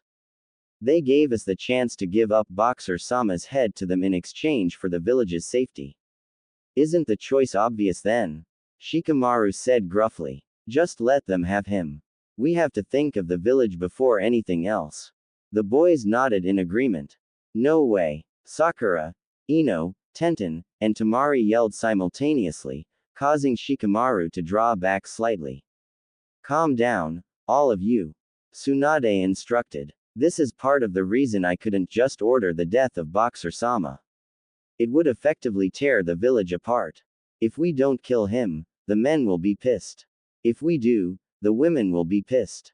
So we've had to change plans a little bit. What kind of plans? Naruto asked worriedly. He wasn't really sure what he wanted to hear. Either he would start a war, or die. Neither sounded very good. Tsunade sighed. Jiraiya insisted that we give Boxer-sama a chance to make things right. I highly disagree with it, but I can't risk starting a civil dispute. So, we've made a plan. Shizune, Kurenai, Anko, and Jiraiya stepped forward to stand by Tsunade. We've got a new S-rank mission that Boxer-sama is to begin as soon as possible. Spies have reported that Itachi and the other Akatsuki members have set up a small encampment nearby, obviously preparing to move against us if we don't give them Boxer-sama. Boxer-sama will have to head for the encampment and defeat the Akatsuki there. Everyone stared at her blankly. What? They yelled. Is that even possible? Shikamaru said strictly. They're a group that have some of the most powerful ninjas ever. There's no way Boxer-sama could beat them. He can't defeat my brother, Sasuke said, going into angst mode. Only I can defeat my brother. Yeah, Shikamaru said, waving Sasuke away. We've heard it 100 times.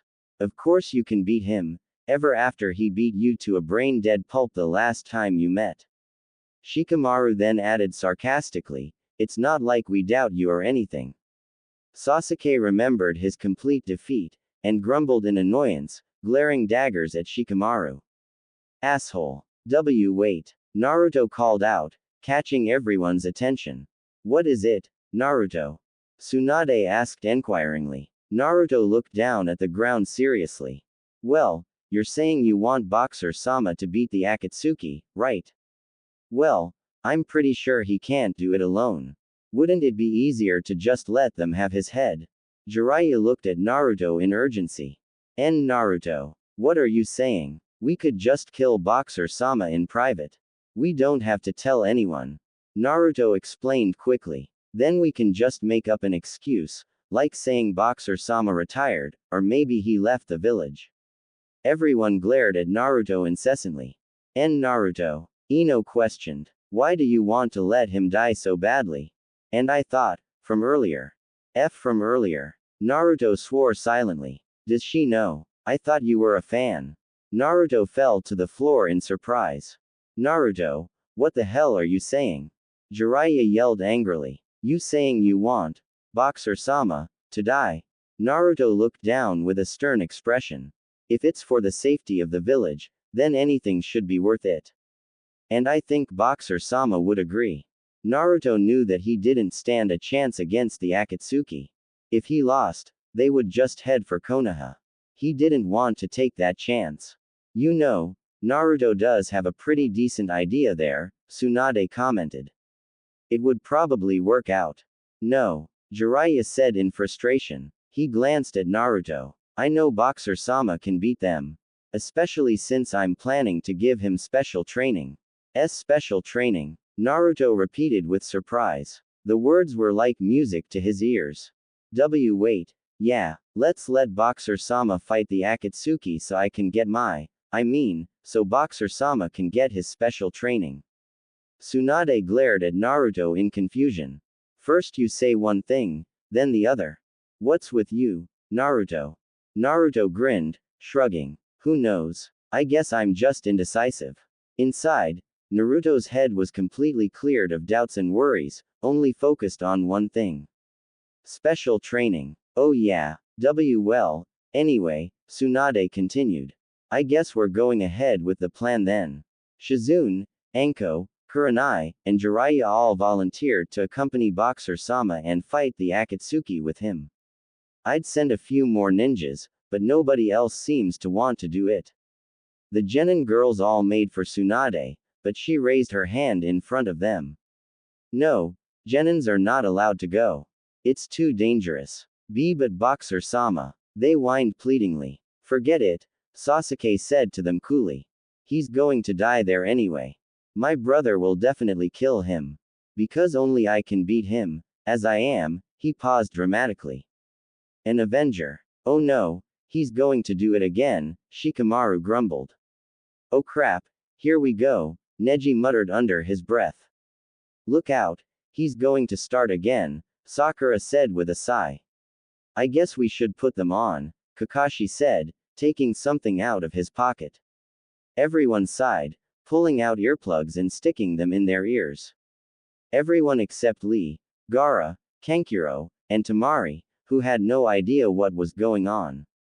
What is it? What is he doing? Lee asked curiously. Realizing nobody was paying attention to him, he flared out in childhood passion. Somebody explain. Naruto tossed them some earplugs, sticking some into his own ears. You'll understand, just put those on if you don't want to be talked to death by angst. Lee, still confused, put his earplugs on, and just in time, as Sasuke was about to begin. He is the cause of all my problems, all my sorrows. He killed my entire family and took away everything I loved. And then after massacring my parents, he let me live. And he told me to hate him, despise him, and live in an unsightly manner. Sasuke spoke while dishing out an assortment of angsty poses. His speech continued with all the phrases that everyone had heard numerous times.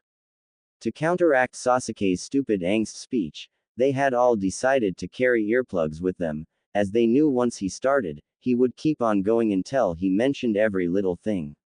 His habit to announce his Avenger role was as bad as Itachi's habit to tell people to loathe him. And so I trained every day after that, with the sole purpose of beating my brother. It's the only reason I live. 7 hours later. And that is why my brother will definitely kill Boxer Sama, Sasuke concluded. He had his back to them the whole time, in an attempt to look angsty. So when he turned around, he was surprised to find everyone asleep on the ground. He grumbled in annoyance, shaking uncontrollably. Seriously, I hate you all. After everyone woke up, it had become pretty late.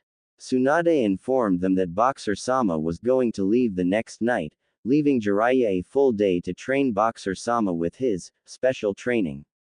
Jiraiya didn't want to waste any time, and had grabbed Naruto and they left as soon as everyone else had gone home. Jiraiya pulled Naruto along with him, grumbling in frustration. Naruto, you idiot, you have any idea how hard it was to convince Tsunade to let you fight the Akatsuki? Jiraiya said angrily. It was hard enough getting her to not want to kill Boxer Sama, let alone getting her to let him fight. Come on, Ero Sennin, relax. Naruto said playfully. It'll work out in the end, right? I just said that 'cause, he smiled weakly, shining a strange aura of wisdom. I thought I was going to lose. But after I get your training, I can beat them, right? Naruto's aura returned to normal as he grinned widely at Jiraiya. Jiraiya looked at the young blonde boy, then sighed, unable to stay angry at him. He looked away from Naruto, and smiled slightly. Haha, you're not the kind of person to think you'd lose, Naruto. I can see it in you. You said that to try and save the village. Hey, Ero Sennin, what's with you? Naruto asked, squinting at the aged man. You're spacing out. Nothing, Naruto, nothing. Jiraiya laughed. You should be more worried about my training. Naruto grinned from ear to ear. I'm ready for whatever you've got for me. Good. After your Kage Bunshin made the news, I thought it was time for you to get some new moves. We've only got a day, so I'll have to work you dry. Yush. Let's do it. End chapter 8. I felt there could have been more jokes in this chapter, but I guess I had to take a few out for the storyline. So instead, I'll add in a little bonus skit that I thought up that doesn't seem to have a spot in the FIC. So for those of you looking for a final laugh, here it is. Think of it as something happening elsewhere to a lonely man who didn't have a spot on the FIC, well, not yet, anyway. Ibiki sat cross-legged, his eyes shut in concentration. In front of him lay 4 small, bullet-like pieces of cotton. Suddenly, his eyes shot open, his hands reaching out and grabbing the farthest 2 pieces of cotton. He raised them to his ears, stuffing them in snugly. Then he picked up the remaining 2, stuffing them into his nostrils. He took a quick look around, making sure nobody was there to see what he was about to do. Satisfied that he was alone, Ibiki took a deep, strong breath, then pursed his lips, his cheeks filling with air. He raised his hands to his head, taking off his forehead protector to reveal his hole-ridden head. He raised his hands elegantly above his head, and then, woo whwh woo woo woo hoo woo. Yes, all those days Morino Ibiki hadn't been seen, or all those episodes chapters, Ibiki was learning to play what must have been the most unique instrument in the world. His head. His strange cranial music flooded the room, leaving a strange sense of disgustingly weird harmony. That is, until he was interrupted by Iruka. Hey Ibiki, I was sent to call you. They need you too. He trailed off, his mouth freezing as soon as he heard and saw what Ibiki was doing. He stared at Ibiki, with cotton coming out of his ears and nose, complete with puffed cheeks, his eyes crossing in concentration and his cheeks flushed red. Ibiki's eyes slowly crept up to Iruka, staring at him blankly. This must be a bad time, Iruka said, slowly stepping back out of the room. You just keep on doing whatever it is you're doing. Wait, Iruka, Ibiki yelled. It's not what you think. I can explain. Iruka stopped walking for a moment, smiling nervously. I think it'd be better if you didn't explain. A full day had passed since Boxer Sama had finished training. He stood with Jiraiya at the town gates, exhausted. The evening sun was in the sky, and soon Boxer Sama's company would arrive to accompany him to take on the Akatsuki. Boxer Sama was drooling slightly, somehow managing to sleep while standing, his chin slobbered over with sticky saliva. It's hard to learn new techniques in just one day, Boxer Sama, Jiraiya said to him, keeping an eye out for the others, and not noticing that Boxer Sama was pretty much not listening. But don't worry, the spies said the encampment was about 2 or 3 days away, and the Akatsuki probably won't attack right away. Use that time to practice, okay? Boxer Sama dozed on quietly, his mouth hanging open. The training wasn't what Boxer Sama expected. Jiraiya taught him different ways of handling chakra, branching out from the techniques he already knew. But Jiraiya refused to teach Boxer Sama any specific techniques, rather he wanted Boxer Sama to invent his own. Boxer Sama wasn't incredibly happy when he heard that. You need to have moves that only Boxer Sama can use. That way, they won't be able to trace him to anyone they know, Jiraiya had told him earlier. Even though he was somewhat reluctant, Boxer Sama worked hard, and managed to create a few new techniques, but they were yet to be perfected. Jiraiya didn't tell him, but he was incredibly impressed with the moves he had created, some of them he even considered to be worth labeling as S-rank techniques. But he would never let Naruto know that. Wake up, tough guy, they're here, Jiraiya said with causing Boxer Sama to jump in attention. Tsunade, followed by Anko, Shizune, and Kurenai, arrived at the gates. The Junins looked at Boxer Sama, greeting him warmly. Hey there, handsome, Anko said with a playful wave. She licked her lips, looking him up and down. Let's work well together. Boxer Sama gulped shyly. Why yeah, let's, he replied, his red eyes looking to his side. I'll try to send you some extra backup later, Tsunade told them. I think it will be very difficult for just you few to defeat the Akatsuki, impossible even. But bear in mind that it's not easy to find people willing to help Boxer Sama. Don't worry, Boxer Sama will be fine. Jiraiya said encouragingly, throwing a heavy arm around him, causing him to almost collapse from the weight. Right. Boxer-sama said, trying to lift Jiraiya's arm off his back. Kurenai, Shizune, and Enko all stepped up next to Jiraiya and Boxer-sama, and turned back to Tsunade. We'll be leaving, Hokage-sama, Shizune said with a bow. The others followed suit, lowering their heads in respect. All of you be careful, she said, then glanced at Boxer-sama. You too, I guess.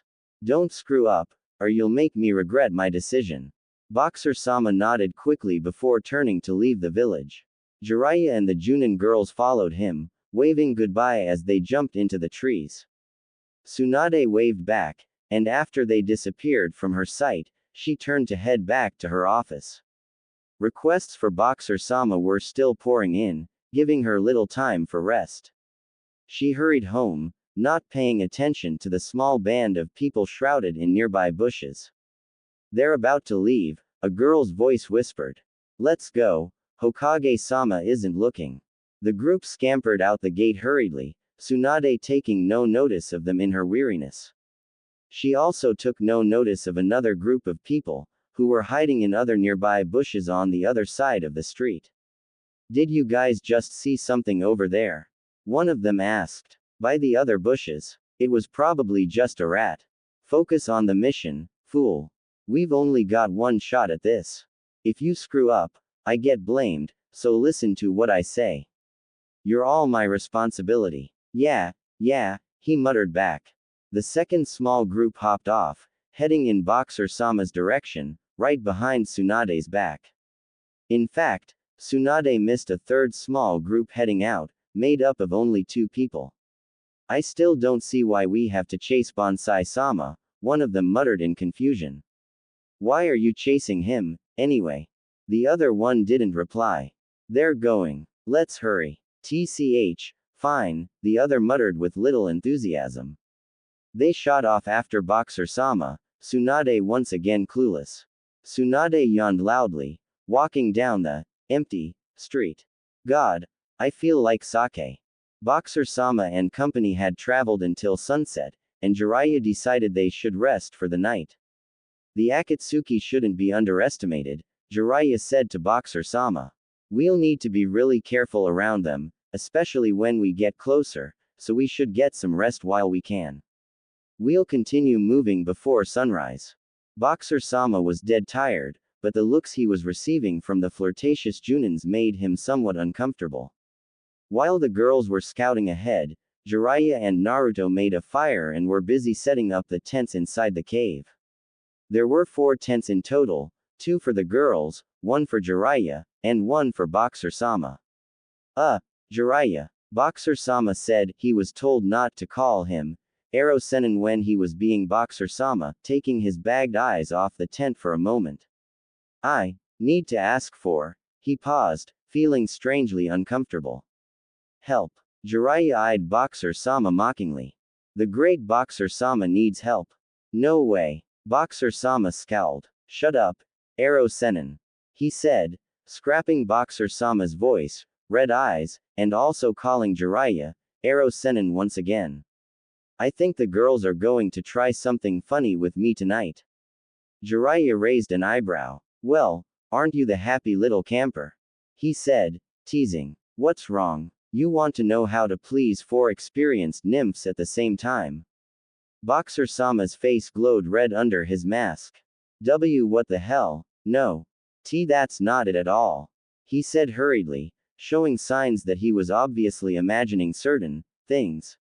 He shook them out of his head with embarrassment. Besides, they're much older than me. It would be weird. I just want to know how to keep them out of my tent. Oh, and why do you ask me for help on this? Jiraiya asked inquiringly. Boxer-sama looked at him as though the answer was obvious. Well, you seem really good at it. A lot of girls seem to hate you, especially the old lady, Boxer-sama responded casually, referring to Tsunade. Jiraiya looked at Boxer-sama with a cranky and embarrassed face.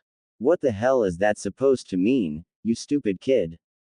Jiraiya yelled at him sternly, grabbing his neck and locking him under his arm, dropping the half-set-up tent. Boxer-sama struggled madly in Jiraiya's strong grasp. Let me go, you frog freak. Naruto yelled with his normal voice. His nose flicked in panic. Oh man, your armpits stink. Help me, I can't breathe. My god, I'm choking. You reminded of a special jutsu, Naruto. Jiraiya said with a smirk, also forgetting to call him Boxer-sama. You'll like this. Armpit bomb no jutsu. A green, thick gas began pouring out of the pores in Jiraiya's armpits, wafting into Naruto's nose. Naruto cringed, the smell making his eyeballs roll up. Can't breathe. Ack. What power. Boxer-sama said, feeling faint. Boys. Jiraiya and Boxer-sama froze, Boxer-sama's head still in Jiraiya headlock, with his butt poking out in front of the girls, who had just returned. Shizune continued speaking. Jiraiya, what are you doing to Boxer-sama? She said, somewhat disturbed when she heard him yelling, armpit bomb and jutsu. Nothing, ladies. Jiraiya said with a laugh. He leant down towards Boxer-sama, whispering to him sternly. Naruto, change your eyes, quickly. Alright, Boxer-sama replied, shifting his eyes back to crimson red. Anko strutted up to Jiraiya and Boxer-sama, her swaying hips catching Jiraiya's full attention. This also meant he forgot to let Boxer-sama out of his grip. Arrow Senin, you can let me go now, he whispered, but Jiraiya was absorbed by Anko as she approached them. You know, Jiraiya, Anko purred. I like the position you're in right now. Hoo. Jiraiya laughed stupidly, his face looking very perverted. I can be in this position whenever you want. Really? Anko said with a feigned coy look, biting her finger lightly. That's awful nice of you. In that case, how about tonight? Jiraiya perked up excitedly, his grip on Boxer-sama's head tightening.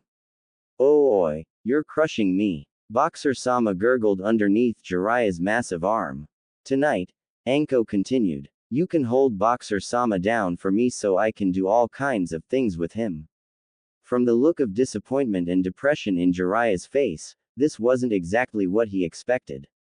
He finally let go of Boxer-sama sadly, and continued to set up the tents with him while the girls sat around the fire, engrossed in conversation, that they probably should have kept quieter, as Boxer-sama's face was as red as a rose. Come on, girls, let me have him tonight. Anko asked pleadingly, putting her hands together. You girls can have him later. Kurenai and Shizune went red as they shouted back, no way, I'm first. Boxer-sama tried to whistle to block out their voices. It wasn't working. Okay, so we all want him the first night. How about, Anko thought a minute. Okay, Kurenai gets the top half, I get the bottom, and Shizune, I guess you can have one of his feet. I can have the top half. Kurenai asked again happily, before she realized how perverted she sounded and blushed furiously. Why'd I only get a foot? Shizune exclaimed. I want the bottom half. Anko giggled mischievously. So you want him the same place I want him, huh? She said with a grin. Shizune's face colored. So what if I do? Shizune mumbled, looking away from her. Anko giggled again, then playfully crawled over to her and caressed her face, causing Shizune to blush even more. I guess I could share it with you, Anko purred, her fingers trailing down her neck. After all, I like a little variety. Men are so hard and built, but women. Anko's fingers trailed down Shizune's chest towards her stomach, causing Shizune to shiver uncontrollably. Women are so soft. Okay, we'll share the bottom half then, but only if you let me play with you too. While Shizune showed slight signs of embarrassment and excitement, Boxer-sama was busy hyperventilating with a look of shock stuck onto his face. Jiraiya on the other hand had blood pouring out of his nose and pouring down the front of his chest, his imagination getting the better of him.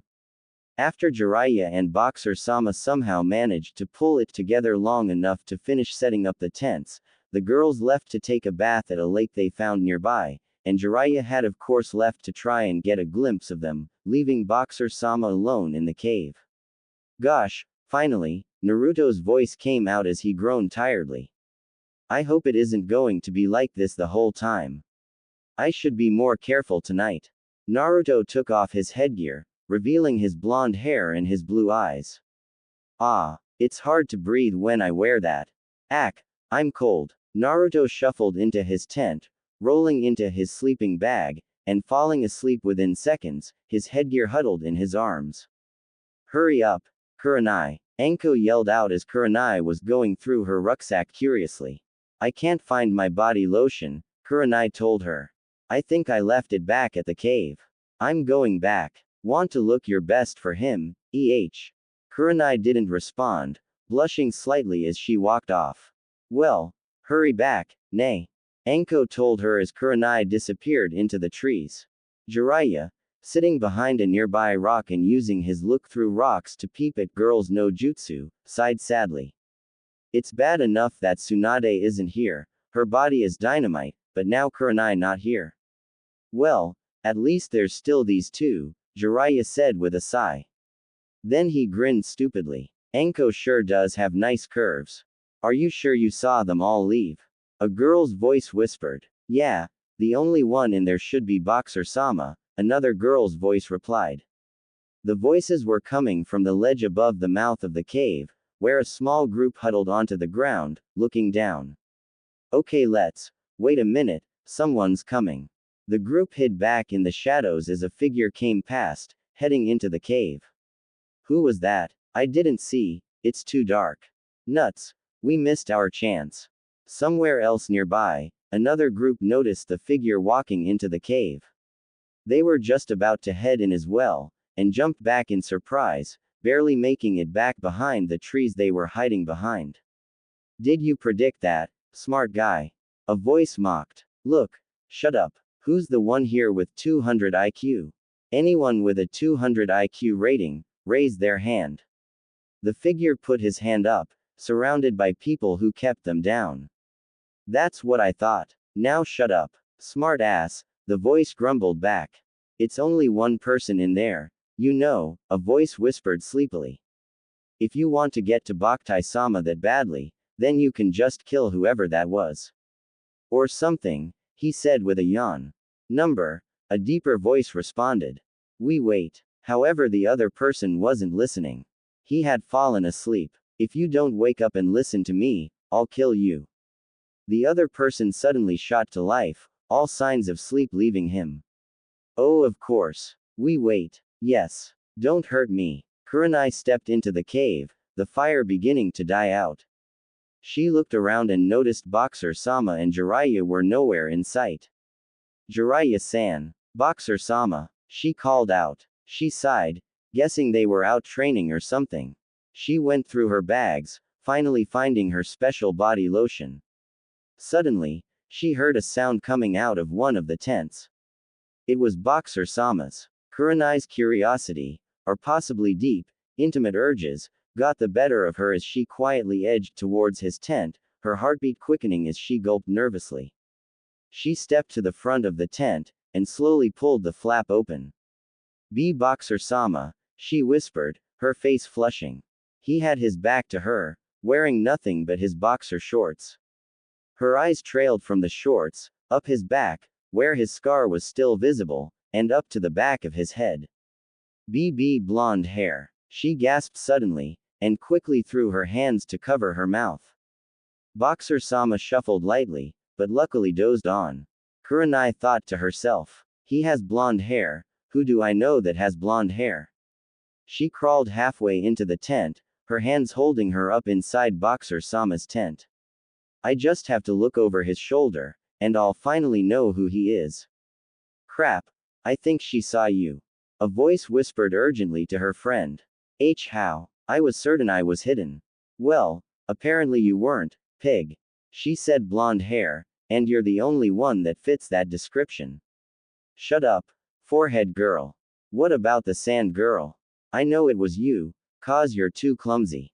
Why you? The two figures began to quarrel, their voices becoming louder and louder.